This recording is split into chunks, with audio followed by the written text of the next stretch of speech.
بسم الله الرحمن الرحيم. ومن أحسن قولا ممن دعا إلى الله وعمل صالحا وقال إنني من المسلمين.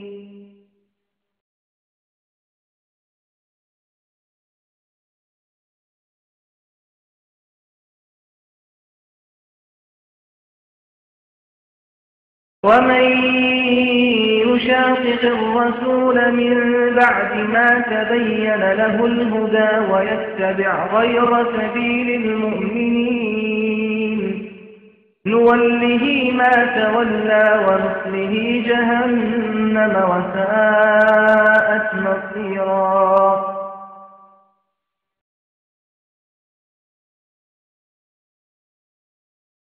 السلام عليكم ورحمة الله وبركاته.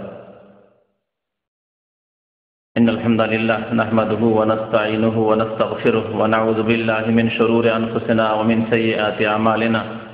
من يهده الله فلا مضل له ومن يضلله فلا هادي له وأشهد أن لا إله إلا الله وحده لا شريك له وأشهد أن محمدا عبده ورسوله. يا أيها الذين آمنوا اتقوا الله حق تقاته ولا تموتن إلا وأنتم مسلمون. يا أيها الناس اتقوا ربكم الذي خلقكم من نفس واحدة وخلق منها زوجها وبث منهما رجالا كثيرا ونساء واتقوا الله الذي تساءلون به والأرحام إن الله كان عليكم رقيبا. يا أيها الذين آمنوا اتقوا الله وقولوا قولا سديدا يصلح لكم أعمالكم ويغفر لكم ذنوبكم ومن يطع الله ورسوله فقد فاز فوزا عظيما. أما بعد فإن خير الحديث كتاب الله وخير الهدي هدي محمد صلى الله عليه وسلم وشر الأمور محدثاتها وكل محدثة بدعة وكل بدعة ضلالة وكل ضلالة في النار. أعوذ بالله من الشيطان الرجيم. بسم الله الرحمن الرحيم. ومن يشاقق الرسول من بعد ما تبين له الهدى ويتبع غير سبيل المؤمنين نوليه ما تولى ونصليه جهنم وساءت مصيرا. وقال الله تعالى في موضع آخر أم لهم شركاء شرعوا له من الدين ما لم يأذن به الله. মহান আল্লাহ সমস্ত প্রশংসা যে আল্লাহ পাক আমাদেরকে সৃষ্টি করেছেন এবং আমাদেরকে সঠিক পথ দেখিয়েছেন। সে আল্লাহরই সমস্ত প্রশংসা যে আল্লাহ পাক রব্বুল আলামিন আমাদেরকে এই উম্মতে মুহাম্মাদিয়া, যে উম্মত শ্রেষ্ঠ উম্মত, যে জাতিকে আল্লাহ পাক রব্বুল আলামিন শ্রেষ্ঠ জাতি বলে আখ্যায়িত করেছেন, সেই জাতি সেই উম্মতের অন্তর্ভুক্ত হওয়ার তৌফিক দান করেছেন। দরুদ ও সালাম নাযিল হোক আমাদের প্রিয় নবী শেষ নবী মুহাম্মদুর রাসূলুল্লাহ সাল্লাল্লাহু আলাইহি ওয়াসাল্লামের প্রতি, যার অনুসরণ করা, যার ইত্তেবা করা, যার আনুগত্য করা মহান আল্লাহ ফরজ করেছেন। যার আনুগত্য করাকে আল্লাহর আনুগত্য বলে আখ্যায়িত করেছেন। যে ব্যক্তি রাসূলুল্লাহ সাল্লাল্লাহু আলাইহি ওয়াসাল্লামকে মানল, সেই ব্যক্তি আল্লাহকে মানল। যে ব্যক্তি রাসূলুল্লাহ সাল্লাল্লাহু আলাইহি ওয়াসাল্লামের নিয়ে আসা দ্বীনের উপর, পথের উপর চলল, সেই ব্যক্তি আল্লাহ পাক রব্বুল আলামিনকে পেতে পারে। এই হচ্ছে সিরাতে মুস্তাকিম, সরল সহজ পথ। যেই পথের কামনা করার জন্য, চাওয়ার জন্য দোয়া করার আদেশ প্রদান করেছেন আল্লাহ পাক রব্বুল আলামিন প্রত্যেক নামাজে। ইহদিনাস সিরাতাল মুস্তাকিম আল্লাহ শিখিয়েছেন। এমন এক দোয়া যে দোয়া ছাড়া নামাজ কবুল হয় না, অর্থাৎ সূরা ফাতিহা ছাড়া নামাজ হয় না। যে সূরা ফাতিহা আমরা 5 ওয়াক্তের প্রত্যেক রাকাতে দোয়া করার জন্য আদিষ্ট হয়েছি। দোয়া করতে হয় আমাদেরকে যে আল্লাহ আমাদেরকে সিরাতে মুস্তাকিম দেখাও, সহজ সরল পথ, সোজা পথ, নবী করিম সাল্লাল্লাহু আলাইহি ওয়াসাল্লামের নিয়ে আসা পথ, যেই পথের উপর তিনি চলেছেন, তার সাহাবায়ে কেরাম খোলাফায়ে রাশিদিন চলেছেন, তাবেঈন তাবা তাবেঈন চলেছেন, মুসলিমগণ যারা সৎ কর্মশীল তারা চলেছেন, সেই পথ আমাদেরকে দেখাও। সিরাতাল লাযিনা আনআমতা আলাইহিম, পুরস্কৃতদের পথ, যাদেরকে পুরস্কার দেওয়ার আল্লাহ তুমি ঘোষণা করেছো, সেই পথ। আল্লাহুম্মা সাল্লি আলাইহি আল্লাহুম্মা বারিক আলাইহি। আজকে আলোচনা করব আপনাদের সামনে উপমহাদেশ ভারত, বাংলাদেশ, পাকিস্তান এসব দেশে, যেসব দেশের মানুষ আমরা, এসব দেশে প্রচলিত বিদাতগুলি সম্পর্কে, বিদাত সম্পর্কে রমজান মাসে ইফতার ক্যাম্পে কয়েকদিন বক্তব্য করা হয়েছে। তবে কয়েকটি ওয়াদা করেছিলাম ইফতার ক্যাম্পের ভাইদের কাছে যে প্রচলিত বিদাত, যে বিদাতগুলি আমাদের ঘরে ঘরে রয়েছে, আমাদের গ্রামে গ্রামে শহরে মানুষের মধ্যে প্রচলিত রয়েছে, এই বিদাতগুলি সম্পর্কে, বিদাতগুলিকে চিহ্নিত করার জন্য, শনাক্ত করে দেওয়ার জন্য, যাতে করে মানুষের জন্য বিদাতকে চেনা সহজ হয়ে যায়, ওই বিদাতগুলির কথা উল্লেখ করব। বিদাত সম্পর্কে নবী করিম সাল্লাল্লাহু আলাইহি ওয়াসাল্লাম কি বলেছেন এ সম্পর্কে যদি আলোচনা করা যায় তাহলে সেখানেই থেকে যাব। সেই আলোচনাগুলি আজকে না বাড়িয়ে শুধু ওই বিদাতগুলির কথা উল্লেখ করব, যে এই বিদাতগুলি আমাদের সমাজে ছড়িয়ে ছিটিয়ে আছে। কারণ যেসব ভাইরা, মুসলিমরা বিদাত করে থাকে, তারা সেই বিদাতগুলিকে বিদাত মনে করে না, সেগুলিকে ইবাদত মনে করে, অথচ সেগুলি ইবাদত নয়, বিদাত। তাহলে ইবাদত কি আর বিদাত কি? জি, ইবাদত যা আল্লাহ পাক রব্বুল আলামিনের জন্য করা হয় এবং একমাত্র রাসূলুল্লাহ সাল্লাল্লাহু আলাইহি সাল্লামের তরিকা মোতাবেক করা হয়, রাসূলুল্লাহ সাল্লাল্লাহু আলাইহি সাল্লামের অনুসরণের ভিত্তিতে করা হয়। নবী করিম সাল্লাল্লাহু আলাইহি সাল্লাম রাস্তা ছেড়ে এদিক ওদিক না যাওয়া হয়, নবী সাল্লাল্লাহু আলাইহি সাল্লামের তরিকায়, আদর্শ মোতাবেক, সুন্নাত অনুসারে এবং একমাত্র আল্লাহর জন্য যেসব কাজগুলি হয় সেগুলি ইবাদত। আপনি যদি নামাজ কায়েম করেন আল্লাহর জন্য আর নবী করিম সাল্লাল্লাহু আলাইহি সাল্লামের আদর্শ সুন্নাত মোতাবেক যদি নামাজ আদায় করেন তাহলে সেটি হচ্ছে ইবাদত। এইরকম অন্যান্য ইবাদত বন্দেগীর ক্ষেত্রে, আকীদা বিশ্বাসের ক্ষেত্রে, কথার ক্ষেত্রে, কর্ম আমলের ক্ষেত্রে, যেসব আকীদা বিশ্বাস, যেসব কথা, যেসব আমল কর্ম নবী করিম সাল্লাল্লাহু আলাইহি সাল্লাম থেকে প্রমাণিত, সেসব কাজ, সেসব কথা, সেসব ইতিকাদ বিশ্বাস যদি রাখেন, বলেন আর করেন, তাহলে হবে সেগুলি সুন্নত এবং সেগুলি ইবাদত হবে। আর যদি নবী করিম সাল্লাল্লাহু আলাইহি সাল্লামের সুন্নতকে বাদ দিয়ে, তার আদর্শ রাস্তাকে বাদ দিয়ে যদি নতুন কোনো তরিকায় কোনো কথা বলেন, ধর্মের নামে, দ্বীনের নামে কোনো আকীদা বিশ্বাস রাখেন, কোনো আমল করেন, কাজ করেন, কিন্তু সেটি নবী করিম সাল্লাল্লাহু আলাইহি সাল্লামের সুন্নতের মোতাবেক নয়, সুন্নতের অনুকূলে নয়, সুন্নতের বিপরীত, সুন্নত দ্বারা প্রমাণিত নয়, তাহলে সেগুলি বিদআত হবে। যদিও আপনি সেগুলিকে ইবাদত মনে করে, নেকি মনে করে, ভালো কাজ মনে করে আপনি আদায় করছেন। এই বিদআত মানুষ শুধু কাজে কর্মে করে না। আমি ইঙ্গিত করেছি আমার এই কথাগুলিতে যে বিদআত মানুষের তিনটি ক্ষেত্রে হয়ে থাকে। আকীদার ক্ষেত্রে বিদআত হয়ে থাকে, আকীদার ক্ষেত্রে মানে বিশ্বাসী বিদআত ভরা আছে। আপনার বিশ্বাসই হচ্ছে বিদআতি বিশ্বাস, ধর্মীয় বিশ্বাস, ইতিকাদ যেটাকে বলা হয় বা আকীদা বলা হয়, দ্বীনি বিশ্বাস, ধর্মীয় বিশ্বাস। ধর্মের নামে, দ্বীনের নামে আপনি বিশ্বাস করছেন, অথচ সেই বিশ্বাসগুলি নবী করিম সাল্লাল্লাহু আলাইহি সাল্লাম করেননি, তার খোলাফা রাশিদিন ওইসব কথা বিশ্বাস করেননি।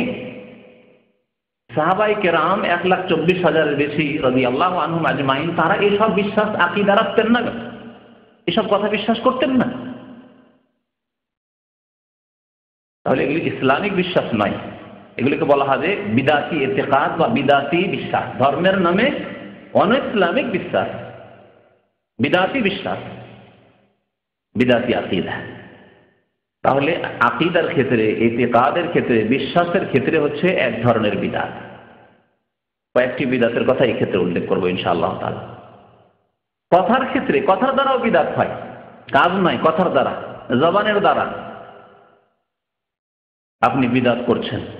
কোনগুলি বিদআত? তাহলে যেই কথাগুলি ধর্ম মনে করে, ধর্মের নামে নবী করিম সাল্লাল্লাহু আলাইহি সাল্লাম বলেননি, তার খোলাফা রাশিদিন বলেননি, সাহাবায়ে কেরামরা সেগুলিকে উচ্চারণ করেননি, বলেননি, সেগুলি আপনি ইবাদত মনে করে, নেকি মনে করে, সওয়াব মনে করে, ধর্ম মনে করে, দ্বীন ইসলাম মনে করে আপনি বলছেন, সেগুলি হচ্ছে কথার ক্ষেত্রে বিদআত। তৃতীয় হচ্ছে আমলের ক্ষেত্রে বিদআত, কর্মের ক্ষেত্রে বিদআত, এমন কাজকর্ম যেগুলি নবী করিম সাল্লাল্লাহু আলাইহি সাল্লাম নিজে করেননি, যদি দিন হতো, ইসলাম হতো, তাহলে প্রথমে তিনি করতেন, করেননি তিনি। তার খোলাফায়ে রাশেদিন রাদিয়াল্লাহু তাআলা আনহুম আজমাইন তারা করেননি, সাহাবায়ে কেরামগণ করেননি, তাবেঈন তাবা তাবেঈন করেননি। যারা ওই তাবেঈন তাবা তাবেঈন যারা সাহাবায়ে কেরামদের অনুসরণ করেছেন, যারা খোলাফায়ে রাশেদিনের অনুসরণ করেছেন, যারা নবী করিম সাল্লাল্লাহু আলাইহি ওয়াসাল্লামের অনুসরণ করেছেন, তারা করেননি। স্বর্ণযুগ বলা হয় এই যুগগুলি, তারা করেননি। এমন কাজ আপনি করছেন, এমন আমল করছেন, অথচ সেগুলিকে আপনি ধর্ম মনে করছেন, দিন মনে করছেন, নেকির কাজ মনে করছেন, সওয়াবের কাজ মনে করছেন, ইবাদতের কাজ মনে করছেন। এগুলি হলো কর্মের ক্ষেত্রে বিদআত। তাহলে তিন প্রকারের বিদআতের কথা শুনে রাখুন। আকীদার ক্ষেত্রে, বিশ্বাসের ক্ষেত্রে বিদআত, কথার ক্ষেত্রে বিদআত, বাচনিক বিদআত, আর আমলের ক্ষেত্রে, কর্মের ক্ষেত্রে বিদআত। বিদআত সম্পর্কে দুই একটি আয়াত আপনাদের সামনে বলি। আল্লাহ পাক রব্বুল আলামিন ইরশাদ করেছেন যে ওয়ামান ইউশাকিকির রাসূলা মিন বাদি মা তাবায়্যানা লাহুল হুদা ওয়া ইয়াত্তাবি গায়রা সাবিলিল মুমিনিন নুওয়াল্লিহি মা তাওয়াল্লা ওয়া নুসলিহি জাহান্নাম ওয়া সাআত মাসীরা। সূরা নিসার আয়াত নম্বর 115 তে মহান আল্লাহ ইরশাদ করেছেন যে যারা নবী মুহাম্মদ সাল্লাল্লাহু আলাইহি সাল্লামের কি করলো, বিরুদ্ধাচরণ করলো। ওয়ামান ইউশাকিকির রাসূলা, আর রাসূল বলা হয়েছে অর্থাৎ বিশেষ রাসূল। কোন রাসূল? শেষ নবী মুহাম্মদ সাল্লাল্লাহু আলাইহি ওয়াসাল্লাম, যার প্রতি কোরআনুল কারীম নাযিল হয়েছে এবং জীবনের প্রত্যেকটি ক্ষেত্রে যার আনুগত্যের আদেশ প্রদান করা হয়েছে, যার দিন সারা বিশ্বের মানুষের জন্য এসেছে, যার উপর যে কিতাব নাযিল হয়েছে সারা বিশ্বের মানুষের জন্য হিদায়াত করে আল্লাহ পাক রব্বুল সেই কিতাব নাযিল করেছেন। এখানে রাসূল মানে অন্য কোনো রাসূল নন, বরং শেষ রাসূল মুহাম্মদ সাল্লাল্লাহু আলাইহি ওয়াসাল্লাম। ওয়ামান ইউশাকিকির রাসূলা, যে ব্যক্তি রাসূলুল্লাহ সাল্লাল্লাহু আলাইহি ওয়াসাল্লামের, মুহাম্মদ সাল্লাল্লাহু আলাইহি ওয়াসাল্লামের বিরুদ্ধাচরণ করলো, নাফরমানি করলো, বিরোধিতা করলো, না জেনে, না মিন বাদি মা তাবায়্যানা লাহুল হুদা, হিদায়াতের পথ, ইসলামের পথ, দ্বীনের পথ, কোরআন সুন্নাহর পথ সুস্পষ্ট হয়ে যাওয়ার পরে তার সামনে বর্ণনা করে দেওয়া হয়েছে। কোরআনে কারীমের তাফসীর মওজুদ রয়েছে, বাংলা ভাষায় কোরআন শিক্ষার ব্যবস্থা মওজুদ রয়েছে। এমন নয় যে কোরআনের অর্থই বুঝে না, বুঝার কোনো ব্যবস্থা হয়নি। কোরআন সুন্নাহর নির্ভেজাল কথাবার্তা তার কানে পৌঁছেনি এমন নয়। ভালো কোনো আলেমের সংসর্গে আসেনি যারা কোরআন এবং হাদিসের কথা বলে এমন নয়, শেখার সুযোগ সুবিধা ছিল। তাহলে পার্থক্য আছে, একজনের শেখার সুযোগ সুবিধা আছে আর একজনের শেখার সুযোগ সুবিধা নাই, দুইজনের মাঝে আল্লাহ পার্থক্য করেছেন। তারা বলছেন মিন বাদি মা তাবায়্যানা লাহুল হুদা, সঠিক পথ সুস্পষ্ট হয়ে যাওয়ার পরে। হাদিসের কিতাবের তরজমা হয়ে গেছে বুখারী শরীফের, মুসলিম শরীফের, প্রায় হাদিসের কিতাবের তরজমা হয়ে গেছে, অনুবাদ হয়ে গেছে বাংলায়। সেগুলি পড়েন না, পড়ে মকসুদুল মুমিনিন, আর কি পড়ে বেহেশতের জেওয়ার, আর ফাযাইল আমল পড়ে, আর কি পড়ে নেয়ামুল কোরআন, আর ওই জিকির ওজিফার কিতাব, জি বিভিন্ন খতমের কিতাব ইত্যাদি ইত্যাদি, এইসব পড়ে। কিন্তু আল্লাহ এবং রাসূলের কথা পড়ার মতো করে পড়ে না। মাদ্রাসায় পড়েছে, মৌলভী হয়েছে, হুজুর হয়েছে, ফারেক হয়েছে, কওমি মাদ্রাসা থেকে, আলিয়া মাদ্রাসা থেকে কামেল টাইটেল করে, কিন্তু কোরআন হাদিস পড়েনি। ফিকার নামে মানুষের কথা, মানব রচিত মতবাদ পড়েছে, মানুষের ব্যক্তিগত মতগুলি পড়াশোনা করেছে, কোরআন এবং সুন্নাহর শিক্ষা লাভ করেনি। নামে মাত্র পড়েছে, নামকে অস্তে। আল্লাহ রসুল হাদিস শিখবো এবং তার মোতাবেক আমল করবো, তার দিকে মানুষকে আহ্বান করবো, বলবো নবী করিম সাল্লাল্লাহু আলাইহি ওয়াসাল্লামের পথ এই, নবী সাল্লাল্লাহু আলাইহি ওয়াসাল্লামের হাদিসে এই রয়েছে, এই কথা বলার জন্য নয়, আর শেখার জন্য নয়।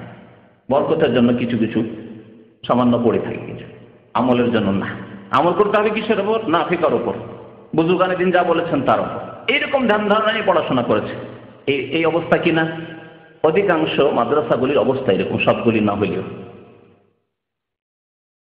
মিন বাদি মা তাবায়্যানা লাহুল হুদা, হিদায়াত স্পষ্ট হয়ে যাওয়ার ব্যবস্থা আছে, কোরআন এবং হাদিসের তরজমা হয়ে গেছে, এসব তথ্য জানার সুযোগ সুবিধা হয়ে গেছে, বাংলা ভাষায় এগুলো অনুদিত হয়ে মানুষের ঘরে ঘরে পৌঁছার ব্যবস্থা আছে, ইসলামিক লাইব্রেরিতে পাওয়া যাচ্ছে। ভালো আলেমরা তাদের সামনে সুন্নাত বিদআত কি তা বর্ণনা করে দিচ্ছেন। মিন বাদি মা তাবায়্যানা লাহুল হুদা ওয়া ইয়াত্তাবি গায়রা সাবিলিল মুমিনিন, রাসূলের বিরোধিতার কথা আল্লাহ উল্লেখ করলেন, আর তারপরে মুমিনদের রাস্তা ছাড়া অন্য কোন রাস্তার অনুসরণ করলো। আল্লাহ বলছেন ওয়া ইয়াত্তাবি গায়রা সাবিলিল মুমিনিন, তো মুমিনদের রাস্তা, মুমিনের কোন রাস্তা হচ্ছে আদর্শ রাস্তা? মুমিনের আদর্শ রাস্তা কোন মুমিনদেরকে বলা হয়েছে? আজকালকার জামানার মুমিন মুসলিমদেরকে বলা হয়েছে সারা বিশ্বের? যারা আদর্শ মুমিন, এই উম্মতের আদর্শ মুমিন সাহাবায়ে কেরাম খোলাফায়ে রাশিদিন, এক নম্বর। এবং সেই যুগে এই আয়াত নাযিল হচ্ছে। আয়াত যখন নাযিল হচ্ছে তখনকার মুমিন কারা? আমরা ছিলাম, বিদাতিরা ছিল, কবর মাজারপন্থী ওরসওয়ালারা ছিল, কাওয়ালি গায়করা ছিল? ছিল না। পীর মুরিদের বয়াত করে তারা ছিল? তারা ছিল না। তাহলে মুমিনিন কাদেরকে বলা হয়েছে? কোরআন নাযিল হওয়ার যুগে যারা মুমিন ছিলেন তারা হচ্ছেন একমাত্র সাহাবায়ে কেরাম। তাহলে এখানে আল্লাহ রাসূল সাল্লাল্লাহু আলাইহি ওয়াসাল্লামের সাথে সাহাবায়ে কেরামদের অনুসরণের কথা বলা হচ্ছে, যে যদি আপনি সঠিক পথে থাকতে চান তাহলে মুমিনদের রাস্তাকে ফলো করবেন, আপনি মুমিনদের রাস্তা, মুমিনগণের রাস্তার অনুসরণ করে নেব। আর যদি এর ব্যতিক্রম হয়, ওয়াত্তাবি গায়রা সাবিলিল মুমিনিন, মুমিনদের রাস্তা ছাড়া অন্য কোনো রাস্তার অনুসরণ যদি আপনি করেন, রাসূলের নাফরমানি হলো, আর সাহাবায়ে কেরাম মুমিনগণের রাস্তা ছাড়া অন্য কোনো রাস্তা অবলম্বন করা হলো, অনুসরণ করা হলো, তাহলে আল্লাহ কি করবেন? এইরকম মুসলিমদেরকে নুআল্লিহি মা তাওয়াল্লা, আল্লাহ বলছেন যেদিকে চলে যেতে চাইবে সেদিকেই যেতে দেবো আমি, যেদিকে ফিরতে চাই সেদিকে ফিরিয়ে দেবো আমি। বিদাতের দিকে যেতে চান আপনি? মুরিদ হতে চান আপনি পীর সাহেবের? জি। আপনি সুফিবাদে বিশ্বাসী হতে চান? আপনি ওরসের মেলায় যেতে চান? আপনি কবরে সিজদা করতে চান, চাদরও চড়াতে চান? আপনি বিদাতের রাস্তা অবলম্বন করতে চান, সাহাবায়ে কেরাম খোলাফায়ে রাশিদিনের রাস্তা ছেড়ে দিয়ে? নুআল্লিহি মা তাওয়াল্লা, যেদিকে যেতে চাইবে সেদিকে আমি ফিরিয়ে দেবো। ওয়া নুসলিহি জাহান্নাম, শেষ পরিণাম কি করব? জাহান্নামে প্রবিষ্ট করব, জাহান্নামে দাখিল করব। যেদিকে যেতে চাই বাধা আল্লাহ দেবেন না। ওয়ালাউ শাআ আল্লাহ হাদাকুম আজমাইন, আল্লাহ জবরদস্তি করে হিদায়াত করতে চান না মানুষ, তাহলে পরীক্ষাই থাকবে না। স্বাধীনভাবে ছেড়ে দিলেই পরীক্ষা করা যাবে, আর যদি বাধ্য করে দেন তাহলে পরীক্ষা হবে না। দুনিয়ার ক্ষেত্রে তেমনি আল্লাহ পাক রব্বুল আলামিন বাধ্য করে যদি হিদায়াত করতেন, আল্লাহ সৃষ্টিকর্তা বাধ্য করে দিতেন, পাথরের মতো যেখানে ফেলে দেওয়া হয়েছে পাথর সেখানেই থাকবে পাথর। এইরকম আমাদেরকে আল্লাহ করে দেন, স্বাধীনভাবে ছেড়েছেন। এখন ভালো রাস্তা ধরছেন না ধরছেন, আপনার মধ্যে খারাপ গুণও আছে, ভালো গুণ আছে। খারাপ গুণকে আপনি দমন করেন আর ভালো গুণকে আপনি বৃদ্ধি করেন, এই হচ্ছে আপনাকে আল্লাহর আদেশ। আপনি নবীর তরিকা ধরেন, সাহাবায়ে কেরামের রাস্তা ধরেন, আর বড়দের রাস্তার নামে বিদাতি রাস্তা ছাড়েন, সব রাস্তা ধরিয়েন না। নুসলিহি জাহান্নাম, না হলে জাহান্নামে আমি ঢুকিয়ে দেবো।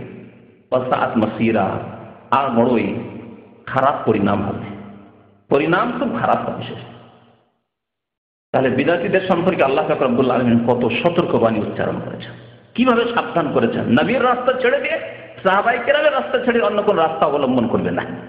এই আয়াত নিয়ে যদি যারা বিদআত করে থাকে তারা যদি গবেষণা করতো যে নবীর রাস্তা ছাড়বো না আর সাহাবায়ে কেরামের রাস্তা ছাড়বো না, এখন আপনার প্রত্যেকটি সমস্যার ক্ষেত্রে, প্রত্যেকটি আমল কর্মের ক্ষেত্রে, প্রত্যেকটি আকীদা বিশ্বাসের ক্ষেত্রে, প্রত্যেকটি কথার ক্ষেত্রে আপনি যাচাই বাছাই করুন যে নবী করিম সাল্লাল্লাহু আলাইহি ওয়াসাল্লাম এইরকম জিকির করেছেন, ওরস লাগিয়েছেন, কবর পাকা করেছেন না নিষেধ করেছেন?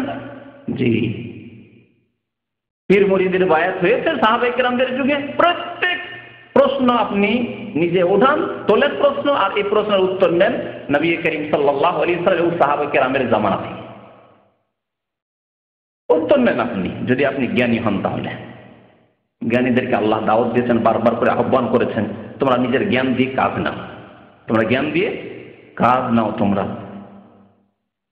আল্লাহ পাক রব্বুল আলামিন আরো সতর্ক করেছেন বিদআত থেকে, ইরশাদ করেছেন সূরা শুরার আয়াত নম্বর 21-এ, আম লাহুম শুরাকা, বিদআতীদের সম্পর্কে আল্লাহ বলছেন তাদের কি দেবী দেবতা রয়েছে, তাদের কি উপাস্য রয়েছে, প্রভু রয়েছে কেউ আল্লাহ ছাড়া? আম লাহুম শুরাকা, আল্লাহর কোন আরো অংশীদার কেউ রয়েছে তাদের? শারাউ লাহুম মিনাদ-দীন মা লাম ইয়াযান বিহিল্লাহ, তাদের জন্য দিন ধর্ম রচনা করেছে আল্লাহ ছাড়া। মা লাম ইয়াযান বিহিল্লাহ, আল্লাহ যেসব কথা কাজের আকীদা বিশ্বাসের অনুমতি দেননি সেসবের রচনা করেছে এবং তাদেরকে সেই ধর্ম দিয়ে দিয়েছে, সেই আকীদা মতবাদ এগুলো দিয়ে দিয়েছে ধর্মের নামে। আল্লাহ ছাড়া আর কেউ আছে নাকি? আছে জিলানি, চিশতি, যাদেরকে এই ক্ষমতা দেওয়া হয়েছে খ্রিস্টান ধর্মের মতো, হ্যাঁ, যে ধর্মীয় গুরু, হিন্দুদের মতো যে ধর্মীয় গুরুরা যা বলবে তাই আমাদেরকে করতে হবে, কারণ তারা গুরু, গুরুজনকে মানতে হবে। এসব কথা কি ইসলামে আছে? না, আল্লাহ এবং রাসূলের কথা মানতে হবে। আমলাহুম শুরাকা, তাদের কি শরীক রয়েছে, প্রভু রয়েছে, শারাউ লাহুম মিনাদ-দ্বীন, তাদের জন্য ধর্ম রচনা করে দিয়েছে, মা লাম ইয়াযান বিহিল্লাহ, যার অনুমতি আল্লাহ দেননি, যা কোরআনেও নেই, নবী করিম সাল্লাল্লাহু আলাইহি সাল্লামের আদর্শ সুন্নতে হাদিসেও নেই। না, আল্লাহ দেননি তাহলে, তাই না? তারপরে আল্লাহ বলছেন যে ওয়ালাউলা কালিমাতুল ফাসলি, আল্লাহর পক্ষ থেকে যদি অগ্রিম ফয়সালা না হয়ে যেত যে সারা বিশ্বকে একসাথে আল্লাহ ধ্বংস করে দেবেন না, সারা বিশ্বের মুসলিম জাতিকে একসাথে আল্লাহ ধ্বংস করে দেবেন না, এটা হচ্ছে আল্লাহর ফয়সালা। নবী করিম সাল্লাল্লাহু আলাইহি ওয়াসাল্লাম বলেছেন একটি হাদিসে যে আমার উম্মত কি আল্লাহ পাক রব্বুল আলামিন সারা বিশ্বকে একেবারে একসাথে ধ্বংস করে দেবেন, এটা করবেন না। ওয়ালাউলা কালিমাতুল ফাসল, আল্লাহর পক্ষ থেকে যদি ফয়সালার বাণী উচ্চারণ না হয়ে যেত, ফয়সালার ঘোষণা না হয়ে যেত যে আমি সারা পৃথিবীর মুসলিমদেরকে একসাথে আযাব দিয়ে ধ্বংস করে দেব না, লাকুযিয়া বাইনাহুম, তাহলে তাদের ফয়সালা আল্লাহ করেই দিতেন, তাদের সর্বনাশ করে দিতেন। এই বিদআতের কারণে যে আল্লাহকে বাদ দিয়ে, আল্লাহর কিতাব বাদ দিয়ে, আল্লাহ রসুলকে বাদ দিয়ে অন্যদের রচিত বিধান তারা নিয়ে নিয়েছে। সে রাজনৈতিক ক্ষেত্রে হোক, যারা রাজনৈতিক নেতাদের কাছ থেকে মানব রচিত বিধান দিয়ে দেশ চালাচ্ছে তাদের ক্ষেত্রে হোক, আর ধর্মের ক্ষেত্রে হোক, যে হুজুরজিদের কথা আর পীরদের কথা আর বড়দের কথা, বুজুর্গানে দিনের কথার নামে কোরআন এবং হাদিসের বাইরে তারা কাজকর্ম করে থাকে আর এতে কাজ রেখে থাকে আর বলে থাকে। আল্লাহ পাক রব্বুল আলামিন সবচেয়ে ক্ষতিগ্রস্ত ওই সব লোকদেরকে বলেছেন। তারা সূরা কাহফ আয়াত নম্বর 103 এবং 104 মহান আল্লাহ ইরশাদ করেছেন, কুল হাল নুনাব্বিউকুম বিল আকসারিনা আমালা, হে নবী মুহাম্মদ সাল্লাল্লাহু আলাইহি ওয়াসাল্লাম আপনি বলে দিন যে তোমাদেরকে জানিয়ে দেব কি, হাল নুনাব্বিউকুম, তোমাদেরকে জানিয়ে দেব কি ওই সব লোকদের সম্পর্কে যারা আমলের ক্ষেত্রে অধিক ক্ষতিগ্রস্ত, কর্মের ক্ষেত্রে কর্ম করেও ক্ষতিগ্রস্ত, আল্লাযীনা দাল্লা সা'আহুম, তারপরে আল্লাহ নিজেই জানিয়ে দিচ্ছেন। জানিয়ে দেব কি বলার পরে আল্লাহ জানিয়ে দিচ্ছেন নবীকে যে তুমি জানিয়ে দাও, মানুষকে, মুসলিমদেরকে জানিয়ে দাও, বিশ্ববাসীকে জানিয়ে দাও, আল্লাযীনা দাল্লা সা'য়ুহুম ফিল হায়াতিদ দুনিয়া, পার্থিব জীবনে যাদের মেহনত পণ্ড হয়ে গেছে, যাদের পরিশ্রম বিপথে চালিত হয়েছে। দাল্লা মানে রাস্তা হারিয়ে দেওয়া। মেহনত তো করেছে, পরিশ্রম করেছে, ইবাদত বন্দেগীর নামে ইবাদত তো করেছে, কঠোর মেহনত করেছে, কিন্তু তা বিপথে চালিত হয়েছে, ভুল পথে চালিত। দাল্লা সা'য়ুহুম, ভুল পথে চালিত হয়েছে। নামাজ পড়েছে ভুল করে, রোজা রেখেছে ভুল করে, হজ করেছে ভুল করে, উমরা করেছে ভুল করে, ভুল করে, সব জিকির আজকার করেছে ভুল করে, ওজিফা পড়েছে সব ভুল করে, সব ভুল।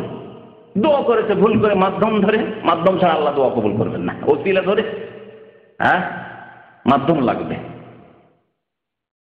এইভাবে তাদের মেহনত তো হয়েছে, কিন্তু মেহনতগুলি ভুল পথে হয়েছে। দাল্লা সা'য়ুহুম ফিল হায়াতিদ দুনিয়া, অথচ তাদের ধারণা, ভুল করা সত্ত্বেও তাদের ধারণা কি, ওয়াহুম ইয়াহসাবুনা আন্নাহুম ইহসিনুনা সুনআ, তাদের ধারণা যে তারা খুব ভালো ভালো কাজ করে দুনিয়া থেকে এসেছে, নেকির পাহাড় নিয়ে কবরে গিয়েছে, এইরকম ধারণা তাদের। বিদাতীদের বাপদাদা মারা গেছে, তাদের ধারণা কি, তাদের বাপদাদা পূর্বপুরুষ সম্পর্কে, যে আমাদের পূর্বপুরুষ বাপদাদা না এই এত এত ভালো কাজ করে গেছে, এতবার হজ করে গেছে, এত জিকির আজকার করতো, একবারে ফানাফিল্লাহ হয়ে গেছে, আর কত রকমের যে নেকির কাজ করে গেছে, কত নফল ইবাদত বন্দি করেছে, ফরজ ওয়াজিব সুন্নাত তো করেছে, কত যে গাড়ি নফল ইবাদত করেছে। এই ভাই ইয়াহসাবুনা আন্নাহুম ইহসিনুনা সুনআ, খুব ভালো কাজ করে গেছে আর আমরাও ভালো কাজ করছি। এইভাবে আল্লাহ পাক রব্বুল আলামিন বিদআত সম্পর্কে সতর্ক করেছেন। মনে রাখবেন বিদআত সম্পর্কে, যে বিদআত মানে ধর্মের নামে নতুন কাজ, ধর্মের নামে যা নতুন হবে তাই হচ্ছে বিদআত, সে দেখতে ভালো লাগুক আর খারাপ লাগুক।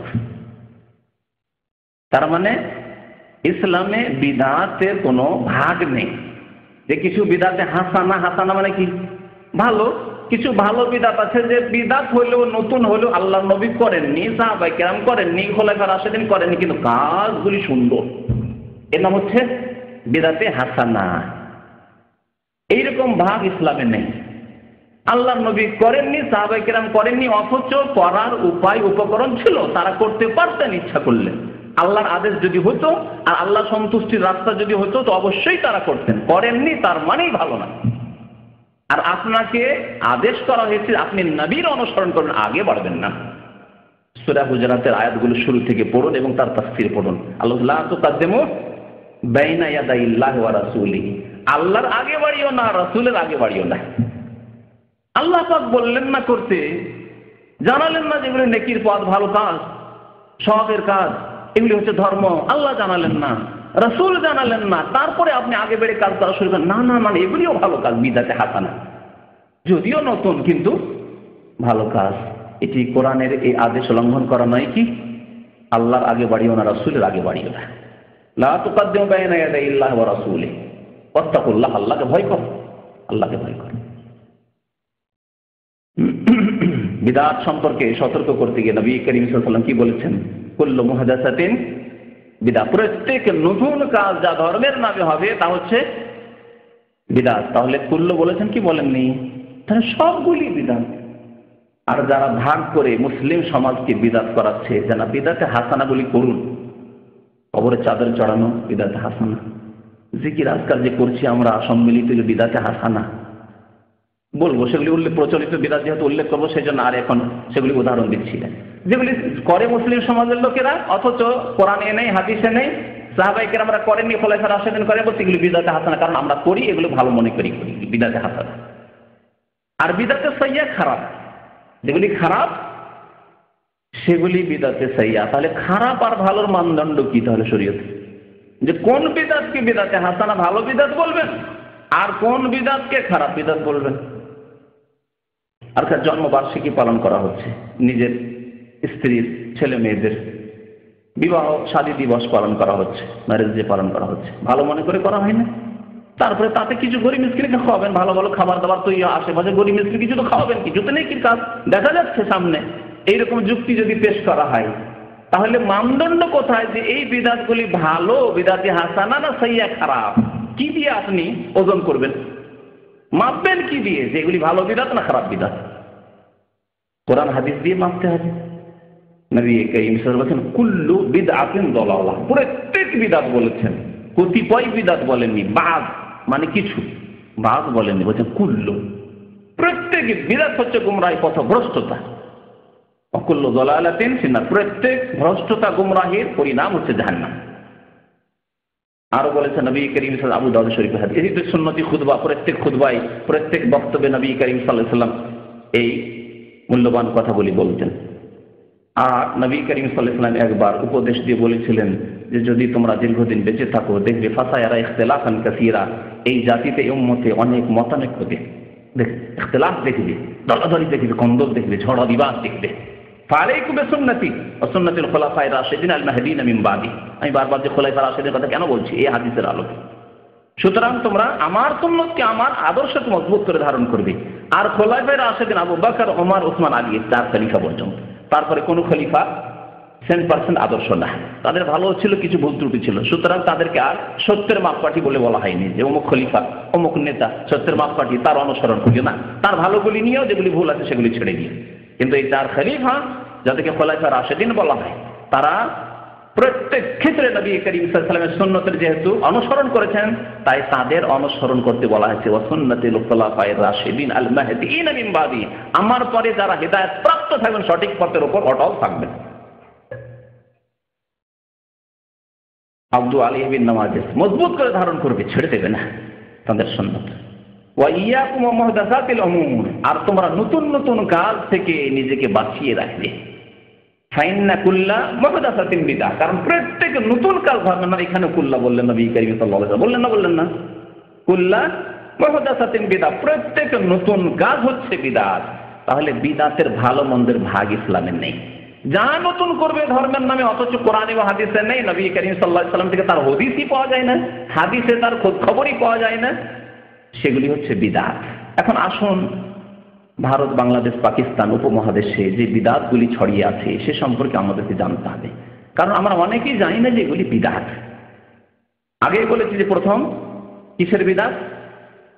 আকীদার বিদআত বলিনি, বিশ্বাসের বিদআত। বিশ্বাসের ক্ষেত্রে মগজে বিদআত ঢুকানো আছে, আমলে নেই, কর্মে নেই, কথাই নেই, কিন্তু মগজে ঢোকা আছে। মগজে যদি কোনো বিদআত ঢোকা থাকে তো সেগুলির প্রতিফলন ঘটবে, তখন আমলে কথায় ওই রকম কথা বেরোবে, বিদআতি কথা বেরোবে, বিদআতি আমল হবে, বিদআতি কর্ম হবে। তাহলে আকীদা বিশ্বাস হচ্ছে আসল। বিশ্বাসীও কি হইতে হবে? বিশুদ্ধ হইতে হবে, সহি আকীদা হইতে হবে।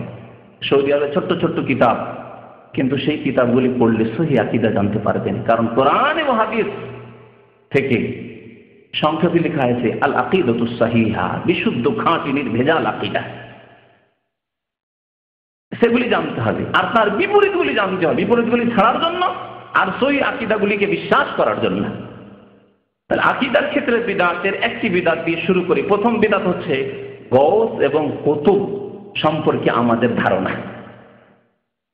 উপমহাদেশের অধিকাংশ মুসলিমদের ধারণা, এটি হিন্দুদের বিশ্বাস নয়, অধিকাংশ মুসলিমদের বিদআতপন্থীদের ধারণা যে পৃথিবীতে একজন গৌস আছেন আর কুতুব আছেন, জি, যারা পৃথিবীর নিয়ন্ত্রণ করছেন, যারা পৃথিবীকে ধরে আছেন, আকাশ জমিনকে তারা ধরে আছেন, তার মানুষের রুজি রিজিককে ধরে আছেন, বিপদ আপদকে তারা দূরে সরাতে পারেন, তারপর ইচ্ছা করলে বিপদ আপদ দিয়ে সারা পৃথিবীকে ধ্বংস করে দিতে পারেন।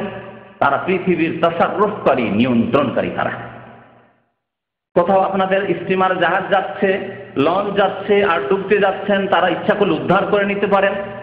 জি, উড়ো জাহাজ যাচ্ছে আর যাওয়ার অ্যাক্সিডেন্ট হতে যাচ্ছে, ইচ্ছা করলে তারা নিজের তাওয়াজ্জুহ দিয়ে, নিজের বলে ক্ষমতায় তারা উদ্ধার করে নিতে পারেন। আবার ইচ্ছা করলে কোথাও অ্যাক্সিডেন্ট তারা করিয়ে দিতে পারেন। পৃথিবীর সবকিছু নিয়ন্ত্রণ, এমনকি হায়াত মতের, কেউ মরতে যাচ্ছে বাঁচিয়ে নিতে পারেন, আর কেউ জন্ম নিতে যাচ্ছে নাও দিতে পারেন, কারোর ছেলে মেয়ে হবে নাও দিতে পারেন। এই সবগুলির ক্ষমতা গৌস এবং কুতুব রাখে। এই আকীদা হিন্দুদের আকীদার কথা বলছি না, এটি বৌদ্ধদের আকীদা নয়, এটি শিখদের আকীদা নয়। এই আকীদা হচ্ছে নামে মাত্রে মুসলিম, অথচ তারা মুশরিক, হিন্দুদের মতোই তাদের আকীদা গৌস সম্পর্কে। এই জন্য ওই শ্রেণীর মুসলিমরা বলে ইয়া গৌসুল আজম মাদাদ, কি বলে? হে মহান গৌস, উদ্ধারকারী মহান গৌস, মাদাদ, সাহায্য করুন। আর তাদের ধারণা যে আব্দুল কাদের জিলানী, বড় পীর যার নাম তারা দিয়েছে, তিনি হচ্ছেন গৌস। আর বড় বড় যারা ওলিয়া উলিয়া পীর সাহেব, তারা হচ্ছেন কুতুব। খাজা মঈনুদ্দিন চিশতি কুতুব। জি, বাংলাদেশে এরকম বহু কুতুব আছে, দেখবেন কিতাব, বিদআতের কিতাবে, যে তিনি আল্লাহর ওলি ছিলেন এবং কুতুব ছিলেন। জি, কুতুব আরবি ভাষা, ওর মানে জানেন গৌস মানে উদ্ধারকারী। কোন জীবিত মানুষ তো উদ্ধার করতে পারে না, পারে? এতটুকু পারে যে তার সামনে কোন একটি ঘটনা ঘটছে, আর তারপর হয়তো যদি 10 জন একসাথে ডুবে মারা যাচ্ছে, 1-2 জনকে উদ্ধার করে সবাইকে উদ্ধার করতে পারবে? আর তবু তার মেহনত পরিশ্রম দিয়ে কোন বলে উদ্ধার করতে পারবে? উঠে আসো, ডুবতে কেন যাচ্ছ? পারবে জীবিত মানুষ? তাহলে জীবিত মানুষে যদি একটি জাহাজ ডুবতে যায় বা একটা কোনো দুর্ঘটনা হতে যায়, উদ্ধার করতে পারছে না, তাহলে মৃত ব্যক্তি জিলানী, চিশতি, শাহজালাল, আট্টসি, ভান্ডারী আর ওই ফুরফুরা আর অমুক আর তমুক যত পীরগুলি রয়েছে, এটাই হলো ওলিয়া উলিয়া আমাদের সমাজের। এরা গৌস কুতুব, এরা উদ্ধার করতে পারে। কত বড় শিরকি আকীদা! আল্লাহ ছাড়া কেউ উদ্ধার করার মালিক রয়েছে? জীবিতই উদ্ধার করতে পারছে না। আমি জীবিত থেকে আল্লাহ না করে এখানে আগুন লেগে গেলে উদ্ধার করতে পারবো না, তাহলে মৃত ব্যক্তি কি করে উদ্ধার করবে? হ্যাঁ, এই আগুন আল্লাহর আদেশের মতো, কোনই বারদার ঠান্ডা হয়ে যান, আর এই আগুন লেগেছে একবারে সাথে সাথে নেমিয়ে গেল গৌস আর কুতুবের অর্ডারে। এটা হতে পারে নাকি?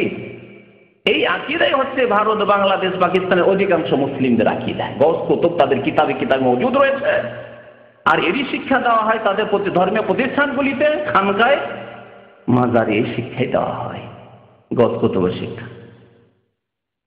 এই গৌস কুতুবের শিরকি ইতিকাদ, শিরকি বিশ্বাস, আর তার প্রতিফলন ঘটছে কথা ইয়া গৌসুল আজম মাদাদ, এ কুতুব মাদাদ। বলছিলাম কুতুব মানে কি? কুতুব মানে আপনারা দেখেছেন আটা পিসার চাকি তো দেখেছেন না? মহিলারা আগের যুগে এইসব মেশিন টেশিন হওয়ার আগে ঘরে আটা পিস, জাঁতা, জাঁতার যে মধ্যখানের যেটা ইয়ে থাকে, কি বলে, কাঠ, কি বলে ওটাকে, খুঁটি। আচ্ছা, ভুলে গেছি ওগুলো ছোটকালের কথা। তো এই যে মধ্যখানে আছে যেটা থেমে রয়েছে, ওই জাঁতার চাকিটাকে যদি সেটা না থাকে, ভেঙে যায়, তাহলে জাঁতা গড়ে পড়ে যাবে একদিকে, এক সাইডে চলে যাবে, যেতে দিচ্ছে না। চারদিকে ঠিক সঠিকভাবে নিজ ব্যালেন্সের উপরে ঘোরাচ্ছে, ঠিক না? ওই কাঠটাই যদি এই খোঁটাটা না থাকতো তাহলে কিন্তু তা থাকতো না। তাহলে কুতুব পৃথিবীর কে, যে পৃথিবীকে ধ্বংস হওয়া থেকে, পৃথিবীর সর্বনাশ থেকে, পৃথিবী হালাক হয়ে যাওয়া থেকে আর মানুষের হেফাজত ইত্যাদি সবকিছুকে নিয়ন্ত্রণ করে রেখেছে, নিয়ন্ত্রণ করে রেখেছে সমুদ্রকে, মহাসাগরকে, নিয়ন্ত্রণ করে রেখেছে আসমান এবং জমিনকে। অথচ আল্লাহ পাক বলছেন ইন্নাল্লাহা ইউমসিকুস সামাওয়াতি আন তাযুলা। আল্লাহ বলছেন, আল্লাহ পাক নিশ্চয় আল্লাহ পাক রব্বুল আলামিন আকাশকে ধারণ করে রয়েছেন যাতে আকাশ ধ্বংস হয়ে পড়ে যায় না। জি, অ্যাক্সিডেন্ট হয় না, কোনো ব্যতিক্রম দেখতে পাচ্ছেন হাজার হাজার বছর থেকে চলে আসছে। কোনোদিন শুনেছেন মানব জাতির ইতিহাসে কোনো গবেষক বলতে পেরেছে পৃথিবী কোনোদিন আকাশ ধ্বংস হয়ে পড়ে গেছিল? হ্যাঁ, কিয়ামত যখন হবে তখন হবে, আল্লাহ যেদিন পৃথিবী ধ্বংস করবে। আর এদের ধারণা যে কুতুব, সেই কুতুব পীর সাহেব কুতুব, বড় পীর হচ্ছে কুতুব। এদের আকীদা, বিদাতি আকীদা আছে বলি, তাসাউফ, সুফিবাদে বিশ্বাসী হওয়া। সুফিইজম হচ্ছে ধর্ম, অথচ সুফিইজম তাসাউফ শব্দটি কোরআনে তো পাবেন না, কোনো হাদিসেও পাবেন না, এমনকি ফিকার কিতাবে হিদায়াতও পাবেন না। হানাফি ভাইদেরকে বলছি, ভাইরা আপনাদের সবচেয়ে বড় কিতাব ফিকার কিতাব হিদায়াত, হিদায়াতে তাসাউফের কোনো একটি অধ্যায় আছে? ইমাম আবু হানিফার কোনো কিতাবে তাসাউফের একটি অধ্যায় আছে? তাহলে এই লুক থেকে, যদিও ফিকার কিতাব আপনার শরীয়তের উৎস নয়, দলিল নয়, সেগুলি যদি কোরআন এবং হাদিসের অনুকূলে লেখা হয়, কোরআন এবং হাদিস থেকে যদি লেখা হয়, তার মোতাবেক হয়তো নেবেন, না হলে নেবেন না, মানুষের কথা সেগুলি। তাহলে কোরআন এবং হাদিসে যেই শব্দ নেই সেটি নিয়ে এত বাড়াবাড়ি কেন, সুফিবাদ ছড়িয়ে কেন রয়েছে মুসলিম সমাজে? সালাতের কথা, নামাজের কথা, সিয়ামের কথা, যাকাতের কথা আল্লাহ কত জায়গায় বলেছেন কোরআনে কারিমে। মুসলিম সমাজে যাকাত নেই, মুসলিম সমাজে নামাজ নেই, এত বেশি যত বেশি সুফিবাদ রয়েছে। সুফিবাদে বিশ্বাসী বিদ্যার্থীর সংখ্যা এত বেশি নামাজিও নেই মুসলিম সমাজে। অথচ আল্লাহ নামাজের কথা কতবার বলেছেন কোরআনে কারিমে? আছে কোথাও? তাসাউফ, হ্যাঁ, আর সুফিয়া, এসব কথাবার্তা কোরআনে আছে? কোথাও নেই। এলো কোথা থেকে? তাহলে এগুলি আকীদার বিরত নয় যে আল্লাহকে পাওয়ার জন্য, আল্লাহর মারিফত হাসিল করার জন্য, আল্লাহ পর্যন্ত পৌঁছার জন্য তাসাউফে যেতেই হবে, অর্থাৎ কোনো এক পীরে কামেলের মুরিদ হতেই হবে তার হাতে বায়াত করে। আর তাসাউফে যেসব ওজিফা দেওয়া হবে সেগুলি নিতে হবে। আর এগুলির বিভিন্ন তরিকা রয়েছে, সেই তরিকার কোনো একটি তরিকা বা একাধিক তরিকায় বয়াত নিতে হয়। চিশতি হইতে হবে, না হয় মুজাদ্দিদি হইতে হবে, সাহারওয়ার্দী হইতে হবে, নকশবন্দি হইতে হবে, কাদেরি হইতে হবে। এইসব আকীদা মুসলিম সমাজে আছে না নেই? তাহলে আল্লাহকে পাওয়া যাবে। আছে কোরআন হাদিসে? কোথাও একটি হাদিস পারবেন দেখাচ্ছে যে নকশবন্দি আছে, চিশতি আছে? আরে চ তো আরবি ভাষাতে নেই, তো করতে হবে। কোরআন হাদিস তো আরবি ভাষায় আছে, চিশতি চ আছে আরবি ভাষায়, আলিফ থেকে ইয়া পর্যন্ত বাচ্চাদেরকে তো আলিফ বা তা তা পড়াচ্ছেন, কোথাও আছে চ? নেই কোথাও। কোথেকে এলো সব? তাহলে বোঝা গেল যে চ আছে কোন ভাষায়? ফার্সি ভাষায় আছে। পারস্য দেশ থেকে এই বাতিল ধর্ম গিয়েছে ভারত উপমহাদেশে। এই সুফিবাদের ধর্ম ভারত থেকে কিছু নেওয়া হয়েছে আর পারস্য দেশ থেকে গেছে ইন্দোনেশিয়া, আর যাওয়ার পরে তৈরি হয়েছে খিচুড়ি পাক হয়েছে গিয়ে ভারত উপমহাদেশে। খিচুড়ির মাল মেটেরিয়াল যা লাগে, ডাল চাল লাগে, তা গিয়েছে ইরান থেকে, আর যাওয়ার পরে তৈরি হয়েছে ভারতে খিচুড়ি, সুফিবাদের খিচুড়ি। আর পীর মুরিদের ব্যবসা শুরু হয়েছে ভারত বাংলাদেশে। তারপরে বিভিন্ন তরিকায়, তারপরে এর উপরে বয়াত নেওয়া। যতই বড় আলেম হয়ে যান না কেন, এইসব কথাবার্তা লেখা হচ্ছে, তাদের বই বের করে করে যখন শোনাবো আশ্চর্য হয়ে যাবে। যতই বড় আলেম হয়ে যান না কেন, শরীয়তের মাদ্রাসার আলেম, আর যতই বড় দক্ষ হয়ে যান না কেন, পীরে কামেলের মুরিদ হইতেই হবে। জি, চরমনাইয়ের কিতাব আমার টেবিলে রয়েছে, তাতে কথা বলা হয়েছে বড় আলেম, কিন্তু যতক্ষণ পর্যন্ত পীরের মুরিদ না হলো ততক্ষণ সে কামেল হতে পারবে না, ততক্ষণ সে কামেল হতে পারবে না। কি ব্যবসা চলছে, পেটের ব্যবসা, বিনা পুঁজির ব্যবসা। আমাদের দেশের সুন্নতের অনুসারী ওলামারা বলেছেন যে এই ভারত মহাদেশের বিনা পুঁজি, টাকা পয়সা ইনভেস্ট করতে হয় না, বিনা পুঁজির ব্যবসা হচ্ছে পীর মুরিদের ব্যবসা। কোনো পয়সা লাগে না, বাস ভক্ত কিছু তৈরি করে নিতে হয়, যারা আপনার কেরামতির কথা উল্লেখ করবে, যারা আসছে আপনার কাছে কাস্টমার, তাদের কাছে আমার পীর সাহেব অনেক কেরামতি রয়েছে। বিদাতি আকীদা হচ্ছে ওলি আউলিয়া সম্পর্কে ভ্রান্ত আকীদা। ওলি আউলিয়া সম্পর্কে ইসলামের আকীদা কি আর ভ্রান্ত আকীদা কি? ইসলামের আকীদা হচ্ছে যে কোনো মানুষের জন্য বেলায়াতের পথ, ওলি হওয়ার রাস্তা উন্মুক্ত রয়েছে, খোলা আছে। আপনাদের প্রত্যেকে আল্লাহর ওলি হতে পারে, ডোমের ছেলে, মেসরের ছেলে, শূদ্রর ছেলে, যে কোনো মানুষ কালেমা লা ইলাহা ইল্লাল্লাহ মুহাম্মাদুর রাসূলুল্লাহ অন্তর থেকে বিশ্বাস করে পড়ে নেওয়ার পর আল্লাহর ওলি হয়ে যেতে পারে।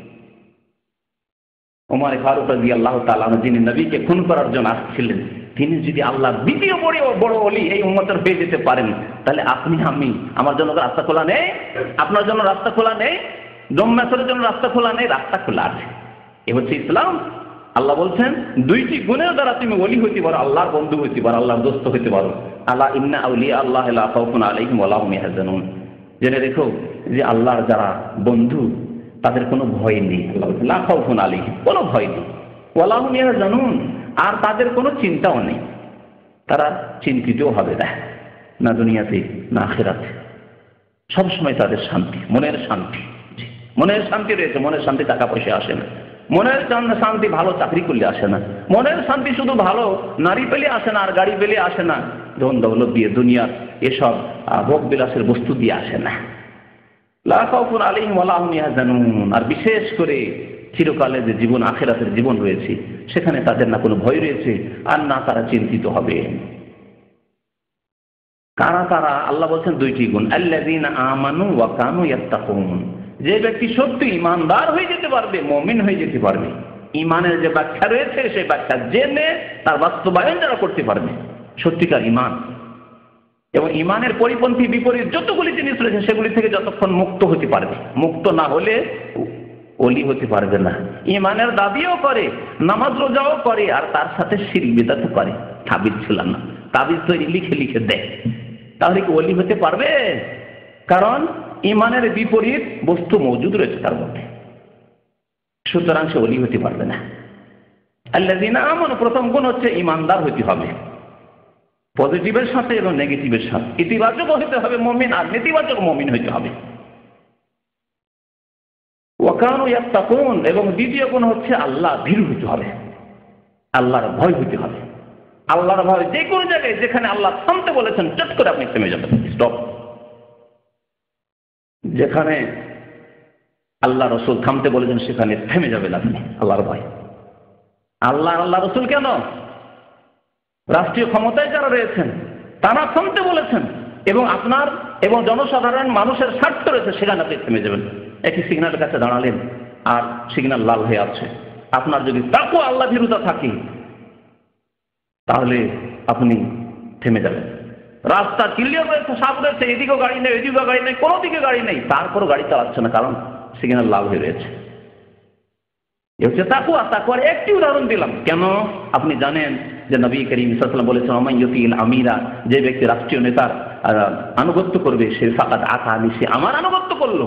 ওমান আতানি ফাকাদ আতা আল্লাহ, আর যে ব্যক্তি আমার আনুগত্য করলো সে ব্যক্তি আল্লাহ পাক রব্বুল আলামিন আনুগত্য করলো। কিন্তু এইরকম জায়গায় অনেক সময় তামাশা দেখি, বসে গাড়িতে বসে বসে, আমি দাঁড়িয়ে আছি, পাশ দিয়ে গাড়ি টান দিয়ে চলে গেলাম, ভোরের সময় বিশেষ করে, বা এমন সময় রমজান মাসে দেখলাম মাগরিব আর ইশার মাঝখানে ইফতার করে আসছি, গাড়ি টান দিয়ে চলে গেল, কারণ এদিক সেদিকে গাড়ি নেই, একটু সুযোগ করে টান দিয়ে চলে গেল। জি, তাহলে তাকওয়ায় দুর্বলতা। এ তো একটি ছোট উদাহরণ দিলাম, জীবনের প্রত্যেকটি ক্ষেত্রে। এক শ্রেণীর লোকেরা সমাজের ভয়ে পাপ করে, জেনা কেন করে না? সমাজের লোকে খারাপ বলবে, কি হবে সারা জীবন আমাকে লোকেরা বলবে যে এই লোকটি লম্পট ছিল। মদ খায় না কি জন্য? সমাজে ঘৃণা করবে। জুয়া খেলে না কি জন্য? সমাজে ঘৃণা করবে। কিন্তু বিদেশে চলে আসার পরে এখানে কেউ কাউকে চেনে না, এখানে থাইল্যান্ডে লটারি খেলছে। দেশে করবে না, গ্রামে করবে না, কারণ গ্রামে লজ্জা পায়, বাচ্চা তারা রয়েছে, আত্মীয় স্বজন রয়েছে, বংশ রয়েছে, সমাজ রয়েছে, সমাজকে ভয় করে। হ্যাঁ, এর নাম তাকওয়া। বেঁচে থাকলো পাপ থেকে সে, কিন্তু এর নাম তাকওয়া নাই। বাংলাদেশে গেলে পাপ করে না, কিন্তু এর নাম তাকওয়া নাই। তাকওয়া হচ্ছে ইত্তাকুল্লাহ, আল্লাহকে ভয় করা। যে ব্যক্তি আল্লাহকে ভয় করবে, ইউসুফ আলাইহিস সালামের মতো পাপের সুযোগ পেলেও সে পাপ করবে না। পাপ করেন না এই জন্য যে সৌদি আরবে আইন কানুন খুব শক্ত রয়েছে, যদি ধরা পড়ে যায় বাপি গলা কেটে যাবে, তার এর নাম তাকওয়া না। আপনি জানা করেন না, কিন্তু আপনার মধ্যে তাকওয়া নেই। আর আরেকজন লোক জানা করেন শুধু আল্লাহর ভয়, যেখানেই রেখেছেন না কেন, নির্জনেই সুযোগ পাক না কেন ইউসুফ আলাইহিস সালামের মতো, তবু বলবে মাআযাল্লাহ, আল্লাহ পানা চাই, আল্লাহর কাছে আশ্রয় কামনা করি, ইন্নাহু রাব্বি আহসানা মাসওয়ায়া, যে আল্লাহ আমাকে এইভাবে লালন পালন করলেন, কূপ থেকে উঠিয়ে নিয়ে আসলে আল্লাহ পাক রব্বুল আলামিন, সে আল্লাহর নাফরমানি করবো, এরকম সুযোগ পেলেই আমি পাপ করা শুরু করবো, জিনা করা শুরু করবো? হতে পারে না আমার দ্বারা। এর নাম তাকওয়া। তাহলে এইরকম তাকওয়া যখন অর্জন করতে পারবেন তখন আপনি আল্লাহর ওলি হয়ে যাবেন। আপনাকে না টাকা পয়সার প্রলোভন দিয়ে পাপ করাতে পারবে, আর না আপনাকে কেউ চাপ সৃষ্টি করে পাপ তৈরি করাতে পারবে, আপনার দ্বারা গুনাহ করাতে পারছে না কোনো রকম ভাবে। তখন আপনি আল্লাহর ওলি। আল্লাযীনা আমানু ওয়া কানু ইয়াত্তাকুন। এইরকম মুসলিম মুমিন হতে হবে, তাহলে মুমিনের পরে আপনি আল্লাহর ওলি। মুসলিম হওয়ার সাথে আপনি আল্লাহর ওলি হয়ে যাবেন। এটি তো বললাম শরীয়তের ওলি, ইসলামের ওলি। আর বিদাতীদের আল্লাহর ওলি যার সম্পর্কে শুধু কিতাবে লেখা আছে যে তার অনেক কেরামতি ছিল, তিনি জায়নামাজ বিছিয়ে দিয়ে গঙ্গা পার হয়ে গেছেন, পদ্মা পার হয়ে গেছেন, যমুনা পার হয়ে গেছেন, সমুদ্র পার হয়ে গেছেন, তারপরে বাতাসে উঠতে পারতেন, আর তিনি বিভিন্ন রকম কেরামত দেখাইতে পারতেন, মুরিদদেরকে যখন তখন মিষ্টি রসগোল্লা খাওয়াইতে পারতেন। একবারে কোনো বাজারে যায়নি, হাটে যায়নি, হঠাৎ করে রসগোল্লা এসে হাজির। হ্যাঁ, এসব জাদুর ভেলকিবাজি করতে পারতেন, আর এগুলির নাম কেরামত। ওরাই আল্লাহর ওলি। যিনি আসছে, ভক্তরা আসছে, দূর দূরান্ত থেকে আসছে পীর সাহেবের কাছে, আর পীর আসার সাথে সাথে বলে দিল যে হ্যাঁ আপনি পাবনা থেকে আসছেন তো, ঢাকার পীর দেওয়ানবাগি, হ্যাঁ, বা অন্য কোনো পীর, যে কোনো পীরের কথা, সব পীরই হচ্ছে ভণ্ড। ইসলামে আমাদের কাছে হক্কানি পীর আর ভণ্ড পীর দুই ভাগ নেই। যেমন বিদাতের দুই ভাগ নেই, তেমন পীরতন্ত্রের দুই ভাগ নেই, ভালো করে মনে রাখবেন। আর শুধু আমাদের কাছে না, কোরআন এবং হাদিসের কথা বলছি, আল্লাহর কসম করে বলছি, কোরআন এবং হাদিসে হক্কানি পীর আর সত্য পীর আর মিথ্যা পীর, হক্কানি পীর আর ভণ্ড পীরের এই ভাগ কোথাও নেই ইসলামে, ভালো করে শুনে রাখুন। আর আল্লাহর কাছে কালকে আমাদের জবাবদেহি করতে হবে। এরপরেও যদি বলে না হক্কানি পীরও আছে বাংলাদেশে, এক শ্রেণীর আলেমরা নিজের দুনিয়ার ব্যবসা চালানোর জন্য বলছেন না না, আমরা সব পীরের কেন বিরোধী হব, হক্কানি পীর আছে, দুনিয়াতে আছে। কোথা থেকে আছে? যেটা ইসলামে নেই সেটা আছে কোথায়? হবে পীরতন্ত্র ইসলামে নেই, তাসাউফ নেই, এই পীর মুরিদির ব্যবসা নেই, তাহলে হক্কানি পীর কোত্থেকে হয়ে গেল? আপনাকে মাসলা মাসাইল জানতে হবে, ইসলামিক সমস্যার সমাধান নিতে হবে। আল্লাহ বলছেন কোন আলেমকে জিজ্ঞাসা করে নাও। দাম্মাম আছেন, দাম্মামে ভালো আলেমকে জিজ্ঞেস করুন, রিয়াজ আছে, রিয়াজে ভালো আলেমকে জিজ্ঞেস করুন, বাংলাদেশে আছে, বাংলাদেশে ভালো আলেমকে জিজ্ঞেস করুন, আমেরিকা ইউরোপ চলে যাবেন, সেখানে ভালো আলেম খোঁজ করুন। যার সাথে যেখানে যোগাযোগ সম্ভব হচ্ছে, ফাসআলু আহলা যিকরি ইন কুনতুম লা তা'লামুন, না জানা থাকলে যাদের কাছে জ্ঞান রয়েছে দিনের, তাদেরকে জিজ্ঞাসা করে নাও। কিন্তু একজন আপনার আধ্যাত্মিক রুহানি আপনার থাকবে, পীর থাকবে, আর তার অন্ধ অনুসরণ করতে হবে, মাঝে মাঝে জিয়ারত করতে হবে, তার জন্য উপঢৌকন হাদিয়া অথবা পাঠাইতে হবে, নজর নিয়াজ পাঠাইতে হবে, এসব ইসলামে নেই। এগুলি হচ্ছে বিদআত, এগুলি হচ্ছে গুমরাহির কারণ। তো ওলি আউলিয়া সম্পর্কে যে ভ্রান্ত ধারণা, তারপরে তারাই ওলি হতে পারে, অন্য কেউ ওলি হতে পারে না, যতই আল্লাহর নেক বান্দা হোক না কেন, যতই না বলে ইবাদতবন্দেগি করুক না কেন, ওলি হতে পারবে না। সৌদি আরবে ওলি খুঁজে পাবেন না আপনি। ভারত বাংলাদেশের বিদাতীদের ধারণায় সৌদি আরবে কোনো ওলি নেই, কারণ এরা ভেলকিবাজি ও কেরামতির নামে, ভণ্ডামি ও জাদু ওসব দেখাতে পারে না। জি, তারা জিনকে প্রস্তুত করে রেখেছে। খোঁজ খবর দাও তো কোত্থেকে এসছে, জিন ছড়িয়ে ছিটিয়ে রয়েছে, দ্রুত বেগে এসে খবর দিচ্ছে হ্যাঁ আপনার কাছে এই পাবনা থেকে আসছে পীর সাহেব, অমুক লোক আসছে, অমুক গ্রামে বাড়ি, সব ডিটেলস আছে। এ তো জিনের ব্যবহার, জিনকে বশে করা, এক ভেলকিবাজি জিনের দ্বারা। দুই নম্বর, তাদের কিছু চেলারা রয়েছে, তাদেরকে তৈরি করেছে, প্রথমে দেখা সাক্ষাৎ আগে আপনার আসার সময় করে নিয়েছে, আর ওখানে কথাবার্তা হচ্ছে, আর এদিকে ভিতরে আওয়াজ পৌঁছার ব্যবস্থা রাখা হয়েছে। ওই যে বাইরে কথাগুলি হচ্ছে, ভিতরে পীর সাহেব যে খানকাতে বসে আছে তার কাছে আওয়াজগুলি পৌঁছেছে। যেমনই আপনাকে সাক্ষাতের সময় দেওয়া হচ্ছে, তখন পীর সাহেবের কাছে আওয়াজগুলি পৌঁছাচ্ছে, কথা পৌঁছে আছে। আচ্ছা, আপনি পাবনা থেকে যাচ্ছেন, আপনার নাম দড়ি বলেছিলাম, সব বলছে। আপনি তো হয়তো বলি বাপরে বাপ, আমি তো শুনেছিলাম যে পীর সাহেব বড় পীর, যেমন তেমন বড় পীর নাই, তো সবচেয়ে বড় পীর বাংলাদেশে। সুবহানাল্লাহ। জি, এইভাবে শিরক কুফরিতে নিমজ্জিত করে দেওয়া হচ্ছে মুসলিম উম্মাকে। তাহলে ওলি আউলিয়া সম্পর্কে ভ্রান্ত বিশ্বাস যে ওলি আউলিয়া বিশেষ লোকেরই হতে পারে এবং তাদের জন্য কেরামতি শর্ত না। 1,24,000 সাহাবাই কেরামের মধ্যে 10-20 জন সাহাবাই কেরাম ছাড়া কারো কেরামতি হয়নি। আর কেরামত মানেই বেশি শ্রেষ্ঠ এই কথা নয়। তাই যদি হতো তাহলে আবু বকর রাদিয়াল্লাহু তাআলার বেশি কেরামতি হতো, ওমর, উসমান, আলীর কেরামতি বেশি হতো। এবং তাদের হাতে যদি তারপরে ওলি মানে নিয়ন্ত্রণ, পৃথিবীর নিয়ন্ত্রণ রাখতে পারে, নিজের নিয়ন্ত্রণ রাখতে পারছেন না, নিজে শহীদ করে দেওয়া হচ্ছে, নামাজের অবস্থা ওমর রাদিয়াল্লাহু শহীদ করে দেওয়া হচ্ছে, নিজের হেফাজত করতে পারছেন না, অন্যের কি হেফাজত করবেন তিনি? উসমান রাদিয়াল্লাহু তাআলা আনহুকে কোরআন তেলাওয়াতের অবস্থায় শহীদ করে দেওয়া হচ্ছে, নিজের সুরক্ষার ব্যবস্থা করতে পারছেন না, অন্যের হেফাজত কি করবেন? কিন্তু তারপরেও যাদের অন্তরে আল্লাহ তালা লাগিয়ে দিয়েছেন, খাতাম আল্লাহু আলা কুলুবিহিম, তারা সঠিক কথা বুঝতে পারছেন না। তো পীরদের সম্পর্কে এই ধারণা যে তারাই আল্লাহর ওলি, এই এক ভণ্ড বিশ্বাস আর ভ্রান্ত বিশ্বাস। আকীদার ক্ষেত্রে বিদআতগুলি বলে শেষ করতে পারছি না। দুয়ার ক্ষেত্রে ওসিলা ধারা, মাধ্যম ধারা, যে আল্লাহ সরাসরি, আমরা গরিব মানুষ, মিসকিন, গুনাহগার, পাপী তাপী, আমাদের দোয়া আল্লাহ সরাসরি শুনবেন না। তাহলে কি করতে হবে? ওসিলা ধরে দোয়া করতে হবে, যে আল্লাহ তোমার নবীর ওসিলায় আমার গুনাহ খাতা মাফ করো, বড় পীরের ওসিলায় আমার গুনাহ খাতা মাফ করো, অমুক পীরে কিবলার ওসিলায় গুনাহ খাতা মাফ করো। এই যে কথাগুলি রয়েছে এগুলি হচ্ছে ভ্রান্ত। এই এতেকাদ, প্রথমে বিশ্বাস যে ওসিলা না ধরলে, মাধ্যম না ধরলে আল্লাহর কাছে দোয়া পৌঁছে না, ঝুলন্ত অবস্থায় থেকে যায়, আকাশের নিচে থেকে যায়। আর মাধ্যম ধরলে, যাদেরকে ধরলাম, যাদের ওসিলার কথা বললাম, যাদের রেফারেন্স দিলাম, বরাত দিলাম, তারা পৌঁছে দিবে দোয়াগুলি। এই ভ্রান্ত শিরকি আকীদা, আল্লাহর মাঝে এবং বান্দার মাঝে মাধ্যম সাব্যস্ত করা হচ্ছে শিরকি আকীদা। এগুলি হচ্ছে বিদআতি আকীদা। নবীদেরকে এবং সৎ কর্মশীলদের, সৎ লোকদেরকে, শহীদদেরকে এই ওসিলা মনে করা। 5 নম্বরের এতেকাদ বিশ্বাসের ক্ষেত্রে ভ্রান্ত আকীদা হচ্ছে স্বপ্নকে বিশ্বাস করা। স্বপ্নকে বিশ্বাস করা, স্বপ্নের প্রতি বিশ্বাস এবং তার মোতাবেক আমল করা, কাজকর্ম করা। আজকাল মুসলিম সমাজে কিছু ধর্মীয় কিতাব পাবেন স্বপ্নে ভরা, শুধু স্বপ্নের ধর্ম। অমুক ব্যক্তি অমুক ওলিকে দেখলেন, আল্লাহ নবীকে দেখলেন, আল্লাহ নবীকে কেমন করে বুঝলেন আল্লাহ নবী? আপনি দেখেছেন আল্লাহ নবী? তাহলে শয়তান তো ধোঁকা দিতে পারে আপনাকে। সাহাবী যদি দেখতেন আল্লাহ নবীকে, তার কথা হ্যাঁ, সাহাবী দিনে দেখছেন আল্লাহ নবীকে আর রাত্রে স্বপ্নে দেখছেন, তাহলে তিনি অবশ্যই দেখছেন, কারণ নবী করিম সাল্লাল্লাহু আলাইহি ওয়াসাল্লামের রূপ ধারণ শয়তান করতে পারবে না, এটি সহিহ হাদিস। তাদের শুধু নবীর ক্ষেত্রে না, ওলিয়া উলিয়ার ক্ষেত্রে অমুক ওলি, অমুক হুজুর আসলেন, অমুক পীরে কিবলা আসলেন, আসার পরে বললেন যে তোমরা এরকম ঝগড়া বিবাদ করছো, এগুলি করা ঠিক নয়। শুধু স্বপ্নে নয়, জাগ্রত অবস্থায় নাকি চলে আসে ওলিয়া উলিয়ারা, জাগ্রত অবস্থায় চলে আসে মুরিদানের কাছে তাদের সমস্যার সমাধান করার জন্য। অথচ নবী করিম সাল্লাল্লাহু আলাইহি ওয়াসাল্লাম সাইয়্যিদুল মুরসালিন, সৃষ্টির সেরা, তিনি হাসান হোসেন রাদিয়াল্লাহু তাআলা আনহু, তাদের যখন সমস্যা হলো অন্যদের সাথে, তখন সমস্যার সমাধানের জন্য আসার তৌফিক পেলেন আল্লাহর পক্ষ থেকে। বুঝতে পারছেন কেমন শিরকি এতেকাদ বিশ্বাস আছে?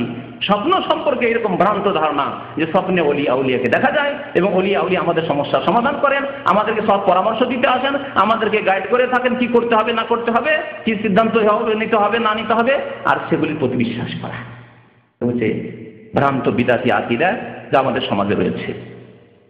আকীদা বিশ্বাসের ক্ষেত্রে আরেকটি বিদআত হচ্ছে দ্বীনকে দুনিয়া থেকে আলাদা করে দেওয়া, পৃথক করে দেওয়া, ধর্মকে রাজনীতি থেকে আলাদা করে দেওয়া, এই এক বিদআত রয়েছে। আর এই বিদআত সারা মুসলিম বিশ্বে ছড়িয়ে রয়েছে। এই সৌদি আরবে যেখানে কোরআন সুন্নাহর আইন আলহামদুলিল্লাহ বাস্তবায়িত হচ্ছে, এই দেশ ছাড়া সারা পৃথিবীর প্রত্যেকটি দেশে ধর্ম আলাদা, রাজনীতি আলাদা। রাজনীতি করবে তো মার্ক্সের রাজনীতি করো, আর না হলেও জাতীয়তাবাদের রাজনীতি করো, না হয় ওই পুঁজিবাদীদের রাজনীতি করো, আর না হলে অন্যর করো। এসব মানব রচিত বিধানের রাজনীতি, এসব রাজনীতি চলছে তাদের। গণতন্ত্রের রাজনীতি, গণতন্ত্র কে দিল? পশ্চিমারা দিল।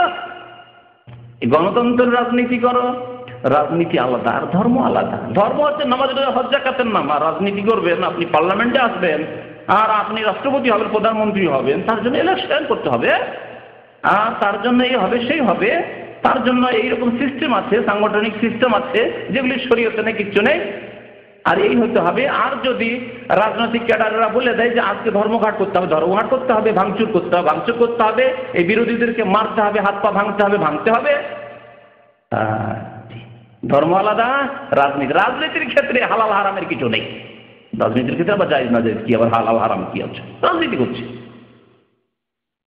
তাহলে দ্বীনকে দুনিয়া থেকে আলাদা করে দেওয়া, রাজনীতিকে ধর্ম থেকে আলাদা করে দেওয়া, আর শিক্ষাকেও আলাদা করে দেওয়া। দুনিয়ার শিক্ষা, স্কুল কলেজ ইউনিভার্সিটি, যদি ডাক্তার ইঞ্জিনিয়ার হতে চান তাহলে স্কুল কলেজ ইউনিভার্সিটিতে চলে যান। সেখানে শুধু দুনিয়ার শিক্ষা, দিনের বন্ধ পর্যন্ত নেই। দিনের শিক্ষা কলেজ ইউনিভার্সিটিতে নেই। দিনের শিক্ষা যদি নিতে হয়, আর এতই আপনি ধর্মভীরু হন, আল্লাহ ভীরু হন, যান মাদ্রাসা আছে, কমি মাদ্রাসা আছে, আলিয়া মাদ্রাসা আছে, যান কিছু শিখান নিজের ছেলে মেয়েদেরকে, ওখানে শিখান। মাদ্রাসা মক্তব আছে, ওখানে বাচ্চাদেরকে কোরআন শেখান, তা হাফেজকে ভাড়া করে রেখে দেন, তার দ্বারা কিছু কোরআন শিখিয়ে দেন। এই ধর্মকে আলাদা করে দেওয়া হয়েছে যে দুনিয়া থেকে, দিনী শিক্ষাকে দুনিয়ার শিক্ষা থেকে আলাদা করে দেওয়া হয়েছে। নবী করিম সাল্লাল্লাহু আলাইহি ওয়াসাল্লাম, সাহাবায়ে কেরাম, খোলাফায়ে রাশিদিন, তারপরে যুগ যুগ ধরে মুসলিম উম্মাতের খোলাফায়ে রাশিদিনরা, বাবা অন্যান্য খোলাফারাও আজ পর্যন্ত এই সৌদি আরবে, আলহামদুলিল্লাহ, সৌদি আরবের সিলেবাস সম্পর্কে যাদের জ্ঞান আছে, সৌদি আরবে দুই শিক্ষা আলাদা করা হয়নি। যে মাদ্রাসা মানে ধর্মীয় প্রতিষ্ঠান শুধু, আর স্কুল মানে সেখানে শুধু জিওগ্রাফি শিখো আর ম্যাথমেটিক্স শিখো, আর সেখানে সায়েন্স টেকনোলজি শিখো, আর সেখানে ইসলাম সম্পর্কে কিছু জানতে পারবে না, ইমানের পিলার জানতে পারলে না, ইসলামের পিলার জানতে পারলে না, নামাজ কেমন করে পড়া হয় তা জানতে পারলে না। এইরকম প্রতিষ্ঠান কোথাও সৌদি আরবে আলহামদুলিল্লাহ পাবেন না। এই জন্য এটি হচ্ছে ইসলামিক দেশ, এটি হচ্ছে ইসলামিক দেশ। কারণ এখানে দ্বীনকে দুনিয়া থেকে আলাদা করে দেওয়া হয়নি। এখানে ধর্মীয় শিক্ষাকে দুনিয়ার শিক্ষা থেকে, সায়েন্স টেকনোলজি থেকে আলাদা করে দেওয়া হয়নি। একজন ইঞ্জিনিয়ার হবে, ডাক্তার হবে, তার সাথে তাকে অবশ্যই নামাজ, রোজা, হজ, যাকাত, বিধি বিধান, হালাল হারাম, আকীদা, শুদ্ধ আকীদা, আযরান্ত আকীদা সব শিখতে হবে। এর জন্য একজন আরব কলিগ যদি আপনার থাকে, দেখবেন সৌদি আরবে পড়াশোনা করি, তার ইসলাম সম্পর্কে, অথচ ইঞ্জিনিয়ার সে, অথচ মেডিকেল ডাক্তার, তার দিন সম্পর্কে যথেষ্ট জ্ঞান রয়েছে।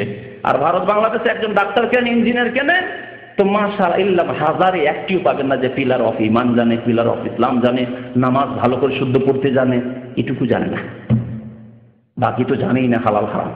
বরং অনেক শিক্ষিত লোকের কাছে শুনেছি, আমার কাছে এসে একজন বলছে, শিক্ষিত মানুষ, জেনারেল শিক্ষিত, কলেজ ইউনিভার্সিটি ডিগ্রি হাসিল করা মানুষ, বলছে আপনি কি বলেন, আমরা ব্যবসা বাণিজ্য করবো, সেখানেও আবার হালাল হারাম নাকি? সেখানে আবার সুদের ব্যাপার স্যাপার আছে, সুদ আবার হালাল হারাম, অর্থনীতিটা আবার ইসলাম কোথায় আছে?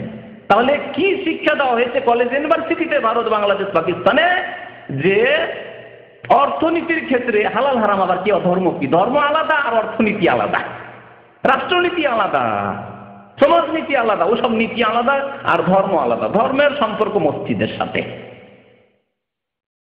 এই হচ্ছে একটি চরম বড় বিদআত, যাতে বিপর্যয় নিয়ে এসেছে মুসলিম উম্মাত, ধ্বংস করেছে মুসলিম জাতিকে। মুসলিম জাতি নাস্তিক হতে লেগেছে, মুসলিম জাতি সেকুলার ধর্মনিরপেক্ষতায় বিশ্বাসী হয়ে গেছে। ধর্মনিরপেক্ষতা এরই নাম যে ধর্মের মধ্যে রাজনীতি ঢুকাবে না, রাজনীতিতে ধর্ম নিয়ে আসবে না, দিনের মধ্যে দুনিয়া ঢুকাবে না, স্কুল কলেজ ইউনিভার্সিটিতে ইসলামিক শিক্ষা চলবে না, নাহলে মূল্যবাদী হয়ে যাবে, সেকুলারিজম দেন না। এই হচ্ছে এক চরম বিদআত। আকীদার ক্ষেত্রে এই 6টি বিদআত আপনাদের সামনে উল্লেখ করলাম। সময় শেষ হতে যাচ্ছে, কথার ক্ষেত্রে কিছু বিদআতের কথা বলি। কথার ক্ষেত্রে বিদআত, যখন আকীদায় মানুষের মন মগজে বিদআত ঢুকে থাকে, তখন কথা কি বেরোবে? সুন্নতি কথা বেরোবে, নবীর কথা বেরোবে, সাহাবায়ে কেরামের কথা বেরোবে, ওই বিদআতি কথাই বেরোবে, ওই শিরকি কথাই বেরোবে। কথার ক্ষেত্রে বিদআত, আল্লাহ ছাড়া অন্যের কাছে ফরিয়াদ করা। হে খাজা বাবা মাদাদ, খাজা বাবার নাম হচ্ছে গরিব নামাজ, জানেন? খাজা মঈনুদ্দিন চিশতির উপাধি হচ্ছে গরিব নামাজ, মানে গরিব দরিদ্রের দাতা।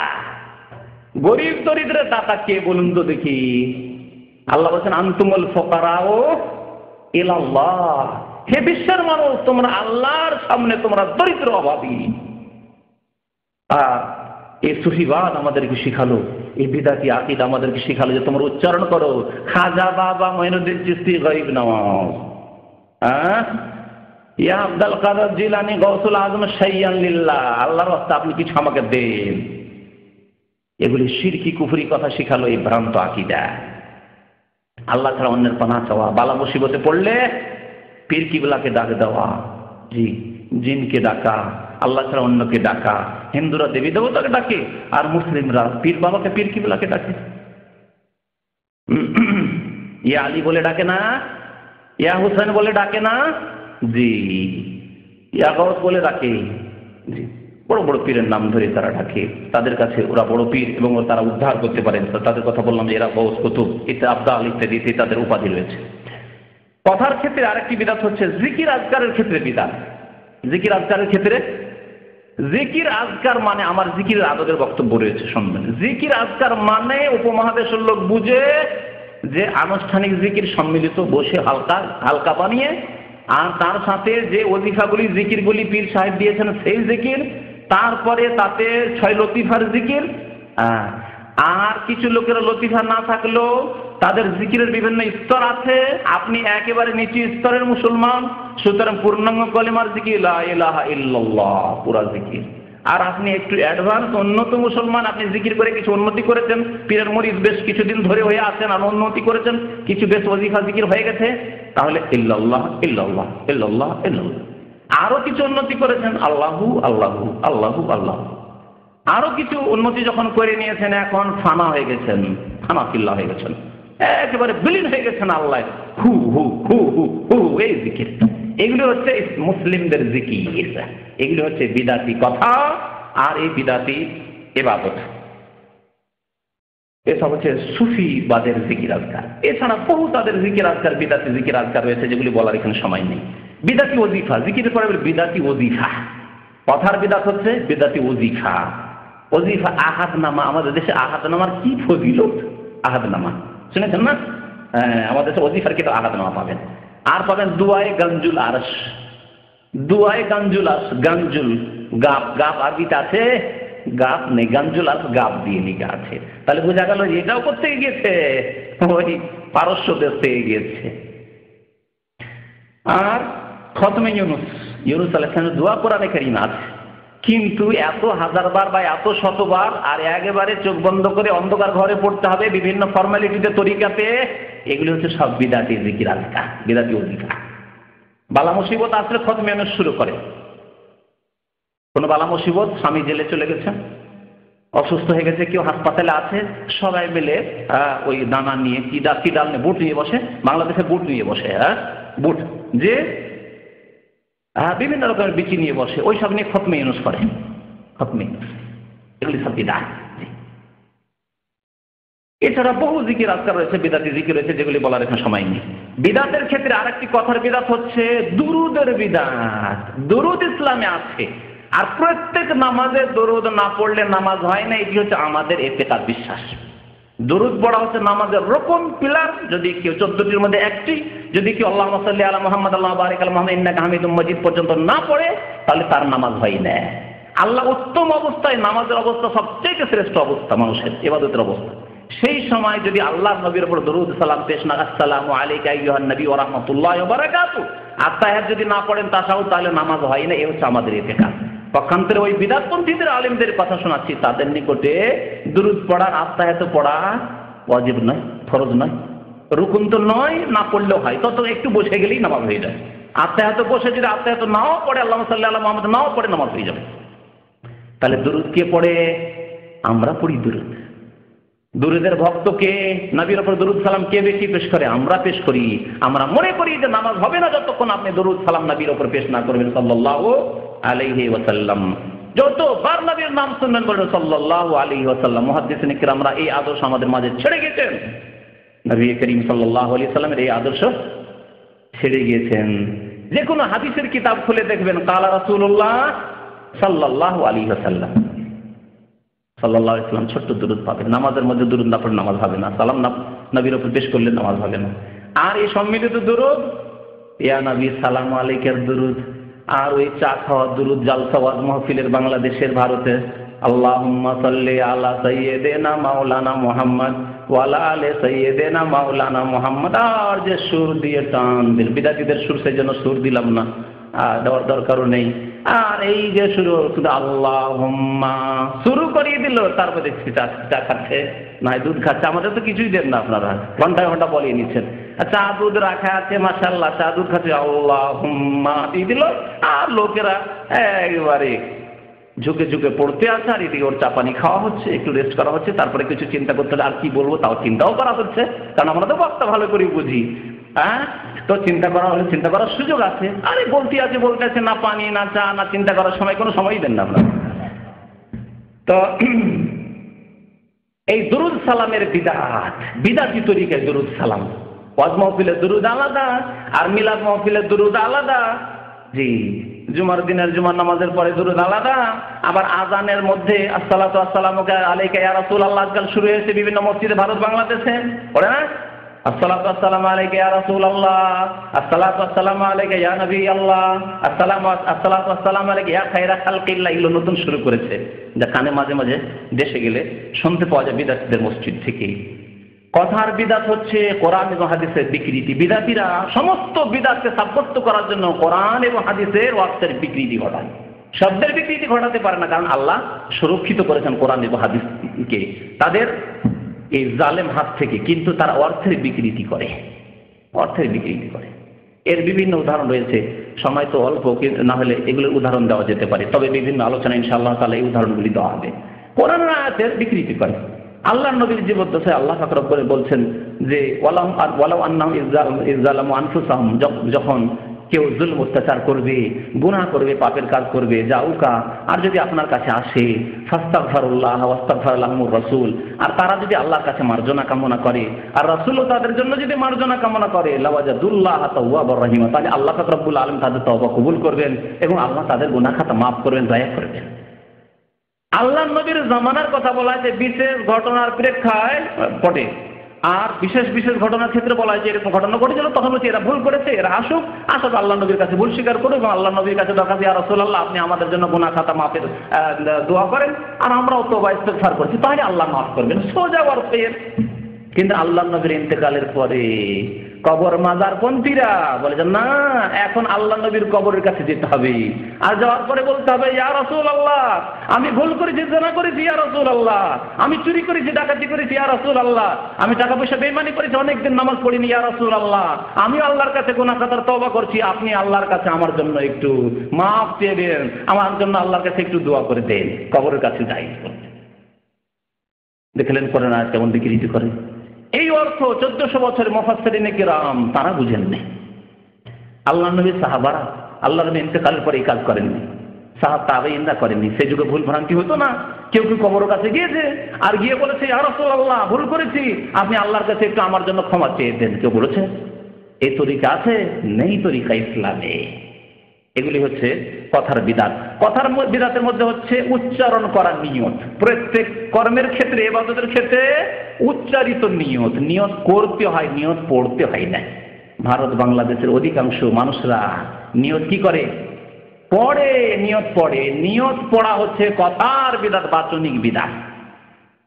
জোহরের নামাজ আবার ফরজ নামাজ, তাই বলতে হবে নামাইতু আন উসাল্লিয়া লিল্লাহি তাআলা আরবা রাকাতিন সালাত আয-যুহরি ফরিজাতান লিল্লাহি তাআলা মুতাওয়াজ্জিহান ইলাল কাবাতিশ শরীফা। আল্লাহু আকবার। কথার বিদাত আল্লাহ নবীও করেননি। এত নামাজ পড়েছেন তিনি, তার কোনো নামাজে তিনি নামাইতু পড়েননি। আর সাহাবায়ে কেরাম করেননি, খোলাফায়ে রাশিদিন করেননি, তাবেঈন করেননি, তাবা তাবেঈন করেননি, ইমাম আবু হানিফাও করেননি, ইমাম শাফি, মালিক, আহমদ কেউ করেননি। এলো কোথা থেকে? এলো কোথা থেকে? বিদাতি মোল্লাদের পক্ষ থেকে। বিদাতি মোল্লারা মূর্খ লোকদেরকে, জনসাধারণকে কানাকে হাইকোর্ট দেখিয়ে দিয়েছে। পড়ে ঘর দেখিয়ে দিয়ে কানা মানুষ তো বুঝবে না, অন্ধ মানুষ, হাইকোর্ট দেখিয়ে দিয়েছে, বিদাতে লিপ্ত করে দিয়েছে। আমার গিয়ার চেঞ্জ করতে হবে। এই বিদাত আবার বাচনিক বিদাতে গিয়ার চেঞ্জ করতে হবে। ফরজ নামাজে ফরিজাতান লিল্লাহ, আমি তো আরবি বুঝি, তাই সে গিয়ার চেঞ্জ করে দিলাম পট করে। আপনি তো ড্রাইভিং জানেন না, ইসলামের ড্রাইভিং জানেন? কোন জায়গায় বলতে হবে সুন্নাতান মুআক্কাদা লি রাসূলিল্লাহ সাল্লাল্লাহু আলাইহি ওয়াসাল্লাম, আবার কোন জায়গায় বলতে হবে সুন্নাতান গায়রে মুআক্কাদা বলতে হবে, কোন জায়গায় বলতে হবে নাফালান, কোন জায়গায় বলতে হবে তাহাজ্জুদান, কোন জায়গায় বলতে হবে সালাতুত তারাবিহ। এতগুলি গিয়ার, 2-4-5টা গিয়ার গাড়ির মধ্যে 4-5টা গিয়ার থাকলে না মুখস্থ করা যায়। এত গিয়ার কেমন করে চেঞ্জ করবেন আপনি? মহা মুশকিলে ফেলে দিয়েছে মুসলিম উম্মতকে বিদাতীরা। জি, রোজার জন্য বলছেন নামাইতু আন আসুমা গাদান লাকা মিন শাহরি রমাদান। মিন শাহরি রমাদান আমি না আরবি বুঝলাম, এখন শাওয়াল মাসে 6 রোজা রাখবো, তো কি বলতে হবে? আপনার ক্ষমতা আছে? কয়জন লোক এখানে বলবেন? তাহলে এখানে যে গিয়ার চেঞ্জ করতে হবে, নামাইতু আন আসুমা গাদান সিত্তাম মিন শাওয়াল, গিয়ার চেঞ্জ করতে হলো। আবার সোমবারে যদি সোমবারে নিয়ত রোজা রাখি, নামাইতু আন আসুমা গাদান লিয়াউমিল ইসনা লিয়াউমিল খামিস, মুশকিল। তারপর যদি কাজা হয়, কাজা অনেকের বাকি আছে, মহিলা মা বোনদের বাকি আছে, অনেকের রোজা বাকি আছে, বা পুরুষ লোকদের বাকি থাকতে পারে। নামাইতু আন আসুমা গাদান কাযান লে শাহরে রমাদান। মা বোনরা কি করে, বাঙালি মা বোনরা, উর্দু ভাষীরা কেরালা ভাষাতে কি করে বলবে? এই গিয়ার চেঞ্জ করবে কি করে? মুশকিল। কত বিপদে ফেলেছে মুসলিম জাতিকে বিদাতীরা। কথার বিদাত দেখছেন, কথার বিদাত।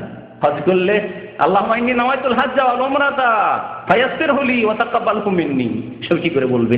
আছে কোথায় ইসলামে? আছে? নেই, কোথাও নেই।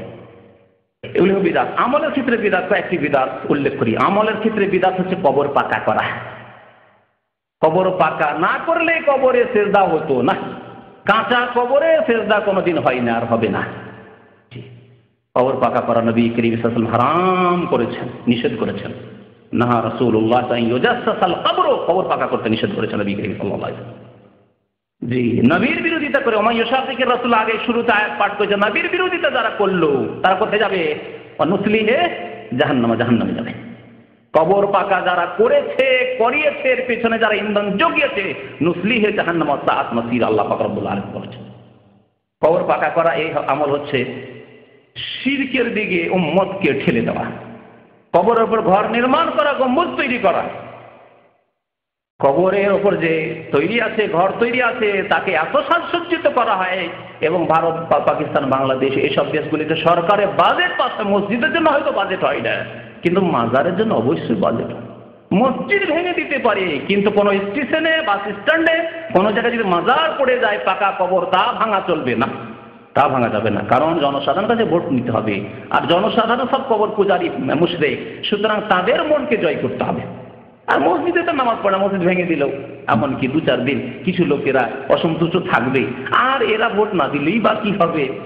কারণ এদের সংখ্যা কম, নামাজিদের সংখ্যা কম, আর কবর পূজারীদের সংখ্যা সবচেয়ে বেশি, কবর ভক্ত, পীর ভক্তদের সংখ্যা সবচেয়ে বেশি। দেখেছেন এরকম স্টেশনে, ভারতে পর্যন্ত বিশাল স্টেশনে, রেল লাইনের মধ্যে মাজার একেবারে বড় হেফাজতের সাথে হিন্দু সরকারও রেখেছে, অমুসলিমরাও রেখেছে। কারণ জানে যে মুসলিমদের সেন্টিমেন্ট এটা লাগবে। মসজিদ ভেঙে দিলে তারা এত একতা নিয়ে আসতে পারবে না। যদি তাদের মাজার ভেঙে দিয়ে, বাপ রে বাপ, তারা কিয়ামত করবে, আমাদের অবস্থা খারাপ হয়ে যাবে।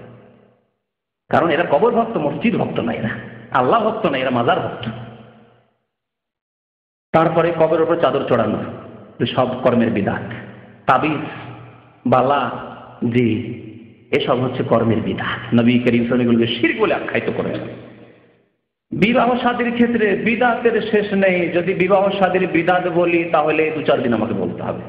একটি আলোচনা রয়েছে, যদি এ সম্পর্কে বেশি জানতে হয়, বিবাহের সুন্নত বিদাত। সংক্ষেপ হলো মোটামুটি কিছু কথা জানতে পারবেন, যাতে আমাদের দেশের বিদাতগুলি সম্পর্কে জানতে পারবেন। বউ দেখার বিদাত, বন্ধু বান্ধব নিয়ে 10-15 জন বন্ধু বান্ধব, কলেজ, ইউনিভার্সিটির সমস্ত বন্ধু বান্ধব নিয়ে একদিন আপনার যে হবো স্ত্রী, তাকে সবাইকে দেখালেন। জায়েজ ইসলামে না হারাম?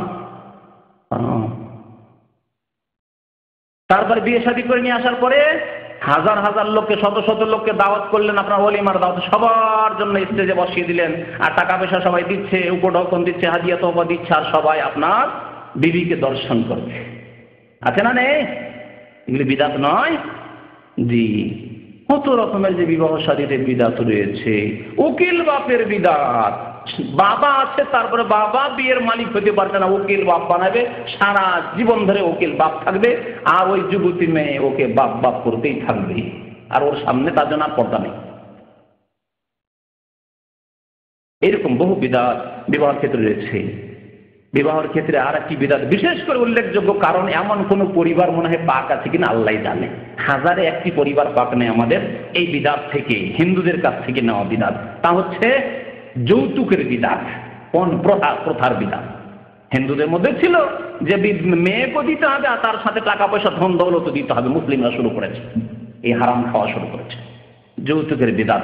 যার বাড়িতে মেয়ে পয়দা হয় তার মাথা ভারী হয়ে যায়, তখন হারাম পথ অবলম্বন করে, যেই দিন মেয়ে জন্মেছে সেদিন 20,000 টাকা ফিক্সড ডিপোজিট করে দেয়, যে 20 বছর পরে বিয়ে দেবো মেয়ের, আর এই 20,000 টাকা, লাখ টাকা হয়ে যাবে, আর 1 লাখ টাকায় হয়তো বিয়ে শাদী, বা 2 লাখ টাকা বিয়ে শাদী সেরে দেবো। 20,000-40,000 টাকা ওই দিন থেকে ডিপোজিট করে হারাম পয়সা, ওই সুদের ওপর দিয়ে বিয়ে শাদী হয়। তাহলে এই বিবাহ শাদীতে কি করে বরকত হবে? জানি, বহু লোককে জানি যাদের মেয়ে ঘরে জন্মালে ফিক্সড ডিপোজিট করে দেয়, কারণ যৌতুক দিতে হবে, না হলে বিয়ে হবে না। হিন্দুদের সংস্কৃতি সভ্যতা সব নিয়ে নিয়েছি। ওজামে তুম হো নাসারা তো তামাদ্দুন মে হুনুন।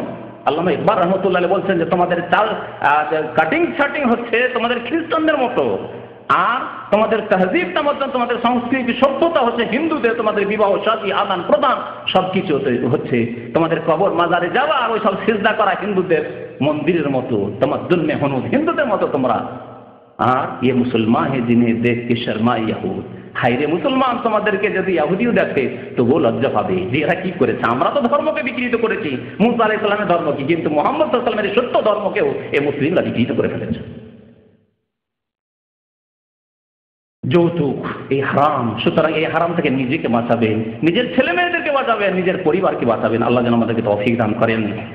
কর্মের বিদাত হচ্ছে মিলাদুন নবীর বিদাত, নবীর জন্মবার্ষিকী পালন করা, আর তারপরে শুরু হয়েছে প্রত্যেকের জন্মবার্ষিকী, প্রত্যেকের জন্মবার্ষিকী, মৃত্যুবার্ষিকী, আর বিবাহ দিবস, আর কত রকমের যে দিবস শুরু হয়েছে সবগুলি বিদাত। বাপদাদার, পূর্বপুরুষের, কখনো শ্বশুরের, কখনো স্ত্রীর, কখনো ছেলে মেয়ের জন্ম দিবস, বিবাহ দিবস, খাতনা দিবস, কত রকমের দিবস, যে যতগুলি দিবস পালন শুরু হয়েছে এগুলি হচ্ছে কর্মের বিধান, সবগুলি বিধান। ইসলামে যখন আল্লাহর নবীর জন্মবার্ষিকী পালন করা নেই, তাহলে আর কোনো ব্যক্তির জন্মবার্ষিকী নেই। এইরকম যদি জন্মবার্ষিকী আর ছুটি দিতে থাকেন, তাহলে সাহাবায়ে কেরামদের জন্মবার্ষিকী আর মৃত্যুবার্ষিকী পালন করলে সারা বছর মাদ্রাসা স্কুল সব ছুটি থাকবে না, থাকবে না। আর ভারত বাংলাদেশে তাই হয়, অধিকাংশ দিনগুলি ছুটি আর ছুটি। আজকে পূজার ছুটি, আজকে জন্মাষ্টমী, তো আজকে ফাতিহা দোয়াজ দাহাম, আর কোনোদিন ইয়াজ দাহাম, কোনোগুলি মুসলমানদের তো কোনোগুলি হিন্দুদের, আজকে অমুক পূজা তো অমুকের ওরস, এসবের ছুটি। সৌদি আরবে আলহামদুলিল্লাহ কোনো ছুটি নেই, ঈদ উল ফিতর, ঈদ উল আজহা, বাস ছুটি, আর কোনো ছুটি নেই। আর যদি গরমে ছুটি দিতে হয় সেটা বাধ্যই ছুটি দিতে হচ্ছে। আর ধর্মীয় ছুটি বলে ইসলামে কোনো ছুটি নেই। এইরকমই কর্মের বিদাত হচ্ছে শবে বরাতের বিদাত, শবে বরাতের বিদাত, শবে মেরাজের বিদাত। এইরকমই কর্মের বিদাত হচ্ছে মৃত্যুবার্ষিকী পালন করা, বিশেষ করে পীরদের। পীরদের মৃত্যুবার্ষিকী কি বলে জানেন? কে বলতে পারেন? ওরস।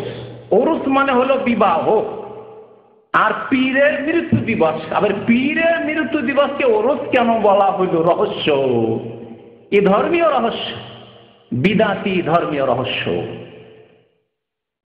আরবিতে ওয়াফাত বলা হয়, না হয় মত বলা হয়, তাহলে বলছেন যে মৃত্যু দিবস, মৃত্যুবার্ষিকী, এসব বলছেন। কিন্তু একে বলা হলো ওরস। কেন ওরস বলা হলো? ওরস মানে বিবাহ শাদী। বিবাহ শাদী হলে কি হয়? আজকে বিবাহ শাদী হয়েছে, তাহলে রাত্রে কি হবে? যুবক যুবতীর, ওই যে স্বামী স্ত্রীর নতুন যে বর আর কনে, এদের কি হবে? বাসর হবে, বাসর রাত। হ্যাঁ, পীরে কিবলারা যখন মারা যায় তখন আউযু বিল্লাহ, আল্লাহ সম্পর্কে তাদের বেয়াদবি, গোস্তাখি, বেয়াদবদেরকে আল্লাহ মাফ করবেন না। তারা মনে করে যে আল্লাহর সাথে তাদের বাসর হয়, সাক্ষাৎ। আউযু বিল্লাহ। সুতরাং একে তুলনা করা হয়েছে বিবাহ, মানুষের বিবাহ শাদী, যুবক যুবতীর বিবাহ শাদীর পরে মিলনের রাত, আর ওই স্বাদের রাতের সাথে তুলনা করা হয়েছে মৃত্যু দিবসকে পীরদের। ওরসের দিন তাদের, মানে বিবাহের দিন। ইয়ামুল ওরস আরবিতে আরবরা আরিস বলে বরকে, আর আরুস বলে কন্যাকে। জি, আর এতে থেকে নিয়েছে পীরেরা ওরস। ওরস, আচ্ছা, মৃত্যু দিবস একবার হয়েছে বছর, তাই না? ওই 3টি বছরে একবার আসবে। যদি হয়, ইসলামের তো নেই, তাহলে একদিন হওয়া দরকার। কিন্তু একদিনের ব্যবসা করে তাদের পেট ভর্তি হয় না, তাই একাধিকবার মাজারে কি লাগে? ওরস লাগে। শাহজালালের জীবনের একটা চটি কিতাব আমার কাছে আসলে এক ভাই নিয়ে পড়তে লাগলাম, কারণ বিদ্যার্থী কিতাব আমাদেরকে পড়তে হয়, তাদের সম্পর্কে বললে পড়ে শুনেই বলতে হয়। হ্যাঁ, অনুমান ভিত্তিক কোনো কথাবার্তা বলি না, আল্লাহ নিষেধ করেছেন, ওয়ালা তাকফু মা লাইসা লাকা বিহি ইলম, যে সম্পর্কে তোমার সম্যক জ্ঞান নেই সেই সম্পর্কে জবান খুলিয়ে না। আল্লাহু আ'লাম, বল আমি জানি না। শাহজালাল সম্পর্কে দেখি জেনে, শাহজালাল সম্পর্কে লিখতে বলছে, শাহজালাল বাবার মাজারে বছরে 3বার ওরস লাগে। মৃত্যু হয়েছে বছরের একটি দিনে, ঠিক না? আর 3বার ওরস লাগে, কারণ ওরস লাগলেই ভক্তরা আসবে, আর ভক্তরা আসলে কিছু নজর নিয়ে টাকা পয়সা নিয়ে আসবে, ওপর হুকুম নিয়ে আসবে, তাহলেই তো আয় উপার্জন হবে। তাই বছরে 3বার ওরস লাগে। আর এর ওপর চিন্তা করে নেন যে পীরদের কি অবস্থা, আর ওই মাজারগুলির কি অবস্থা, কি ব্যবসা চলছে। এরকম বহু বিদাত রয়েছে আকীদার ক্ষেত্রে, কথার ক্ষেত্রে, আমলের ক্ষেত্রে বিদাত ছড়িয়ে রয়েছে ভারত উপদেশ, ভারত মহাদেশ, ভারত, বাংলাদেশ, পাকিস্তানে। আল্লাহ যেন আমাদেরকে বুঝার তৌফিক দান করেন এবং আমাদেরকে আমলের যেন তৌফিক দান করেন। আল্লাহ আমাদেরকে শিরক থেকে, বিদাত থেকে, কুসংস্কার থেকে, অন ইসলামিক কাজ থেকে বেঁচে থাকার জন্য তৌফিক দান করেন। আল্লাহ আমাদেরকে নবী করিম সাল্লাল্লাহু আলাইহি সাল্লামের আদর্শ মোতাবেক সার্বিক জীবনে চলার জন্য আল্লাহ তৌফিক দান করেন, বলুন আমিন। আল্লাহ আমাদেরকে নবী করিম সাল্লাল্লাহু আলাইহি সাল্লামকে অন্তর থেকে ভালোবাসার জন্য তৌফিক দান করেন, নবী করিম সাল্লাল্লাহু আলাইহি সাল্লামের যথাযোগ্য হক আদায় করার জন্য তৌফিক দান করেন, নবী করিম সাল্লাল্লাহু আলাইহি ওয়াসাল্লাম এবং সাহাবায়ে কেরাম খোলাফায়ে রাশিদিনের পথে আমাদেরকে চলার জন্য আল্লাহ তৌফিক দান করেন, তাদের আমাদেরকে শাফাআত যেন দান করেন, নবী করিম সাল্লাল্লাহু আলাইহি সাল্লামের আমাদের শাফাআত যেন দান করেন, নবী করিম সাল্লাল্লাহু আলাইহি ওয়াসাল্লাম হযরত কাউসার থেকে আমাদেরকে যেন পানি পান করার তৌফিক আল্লাহ দান করেন, সুযোগ দান করেন। আল্লাহ আমাদেরকে নবীর সাথে যারা দুনিয়াতেও রাখেন, নবীর সাথে যেন আখিরাতেও রাখেন, নবী সাল্লাল্লাহু আলাইহি ওয়াসাল্লামের সাথে আমাদেরকে জান্নাতে যেন আমাদেরকে আল্লাহ পাক জায়গা দেন। আমিন ইয়া রাব্বাল আলামিন। রব্বানা তাকাব্বাল মিন্না ইন্নাকা আনতাস সামিউল আলিম ওয়া সাল্লাল্লাহু আলা নাবিয়িনা মুহাম্মাদ ওয়া আলা আলিহি ওয়া সাহবিহি আজমাইন।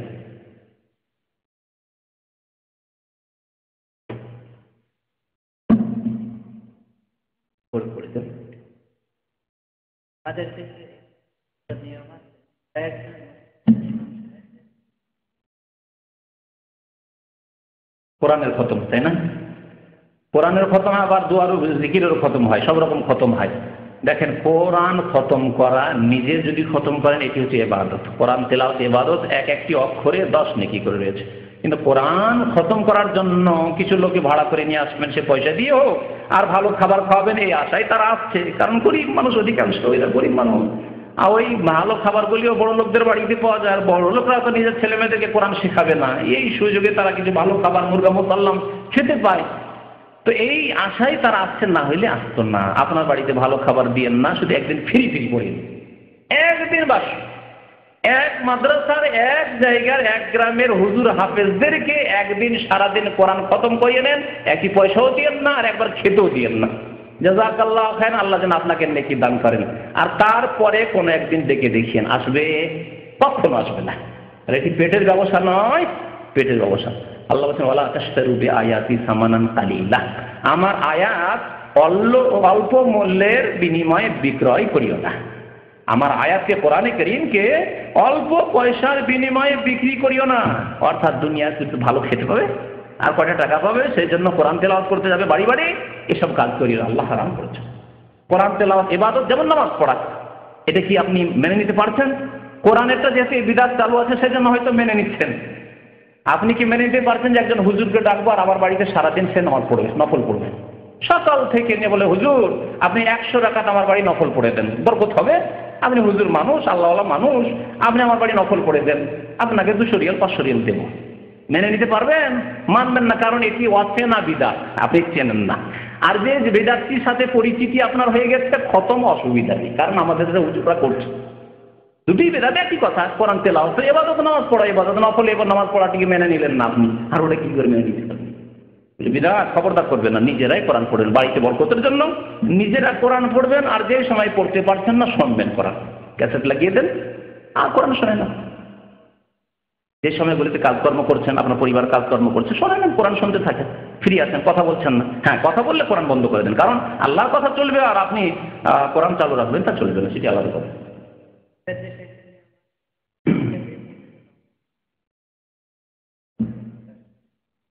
সালাম হচ্ছে কথার দ্বারা, আসসালামু আলাইকুম ওয়া রাহমাতুল্লাহি ওয়া বারাকাতুহু, এর নাম হচ্ছে সালাম, এর নাম হচ্ছে সালাম বা তাহিয়া।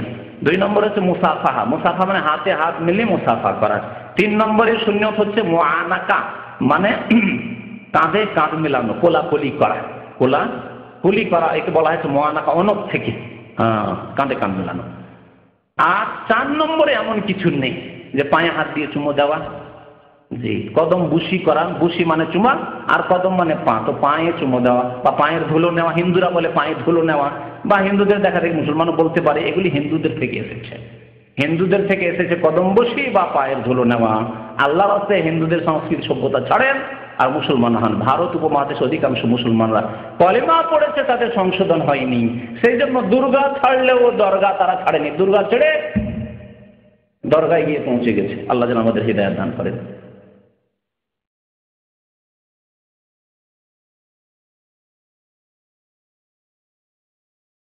প্রথম আমাদের দেশের কোন এক বক্তা হিন্দুদের জন্য মন্দির বানিয়ে দিয়েছে রাজনৈতিক স্বার্থে। আমি তো আগেই বলেছি যে এসব গণতন্ত্রের রাজনীতি হচ্ছে স্বার্থের রাজনীতি, আর লোকজনের ভোট না নিলে তো নেতৃত্বে যাওয়া যাবে না।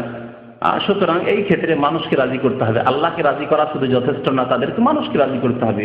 আর মানুষকে রাজি করতে হলে শুধু জায়েজ পথ দিয়ে মানুষকে রাজি করা যাবে না, নাজায়েজ হারাম পথ অবলম্বন করতে হবে। তাই তারা করে থাকে। সুতরাং তারা আদর্শ আপনাদের জন্য নয়। কোরআনে বা হাদিসে যা আছে তার প্রতি আমল করবেন। আল্লাহ বলেছেন তাআওয়ানু আলাল বিররি ওয়াত তাকওয়া, নেকির কাজে সাহায্য করো এবং আল্লাহ ভীরুতার কাজে সাহায্য করো। ওয়ালা তাআওয়ানু আলাল ইসমি ওয়াল উদওয়ান, গুনাহের কাজে এবং জুলম অত্যাচারের কাজে তোমরা সাহায্য করিও না কেউ কারো। তাহলে কোনো হিন্দুর যদি মেয়ের বিবাহ না দিতে পারে অবশ্যই সাহায্য করুন। আপনার হিন্দু যদি না খেয়ে মরে যায় সাহায্য করুন। হিন্দুর বাড়ি পড়ে গেছে, বাড়ি নেই, রাস্তায় ফুটপাতে বাস করছে, তাহলে বাড়ি ঘর তৈরি করে দেন।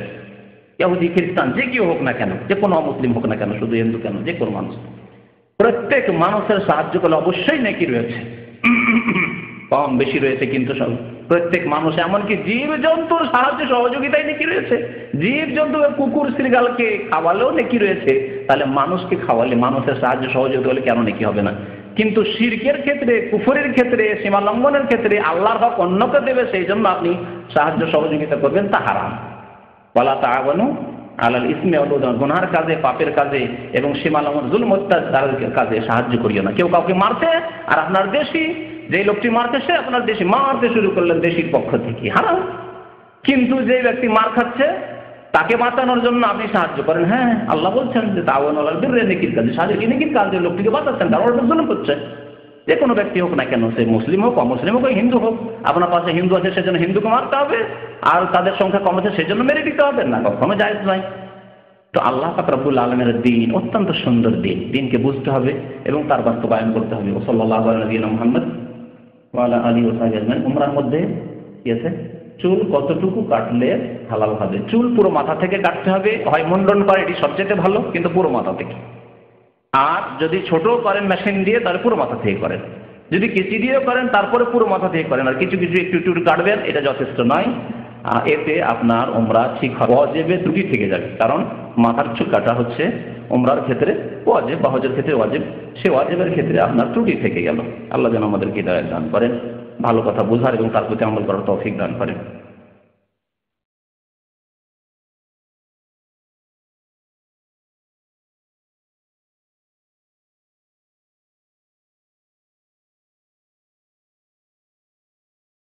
قال رسول الله صلى الله عليه وسلم: لأن يهدي الله بك رجلا واحدا خير لك من حمر النعم.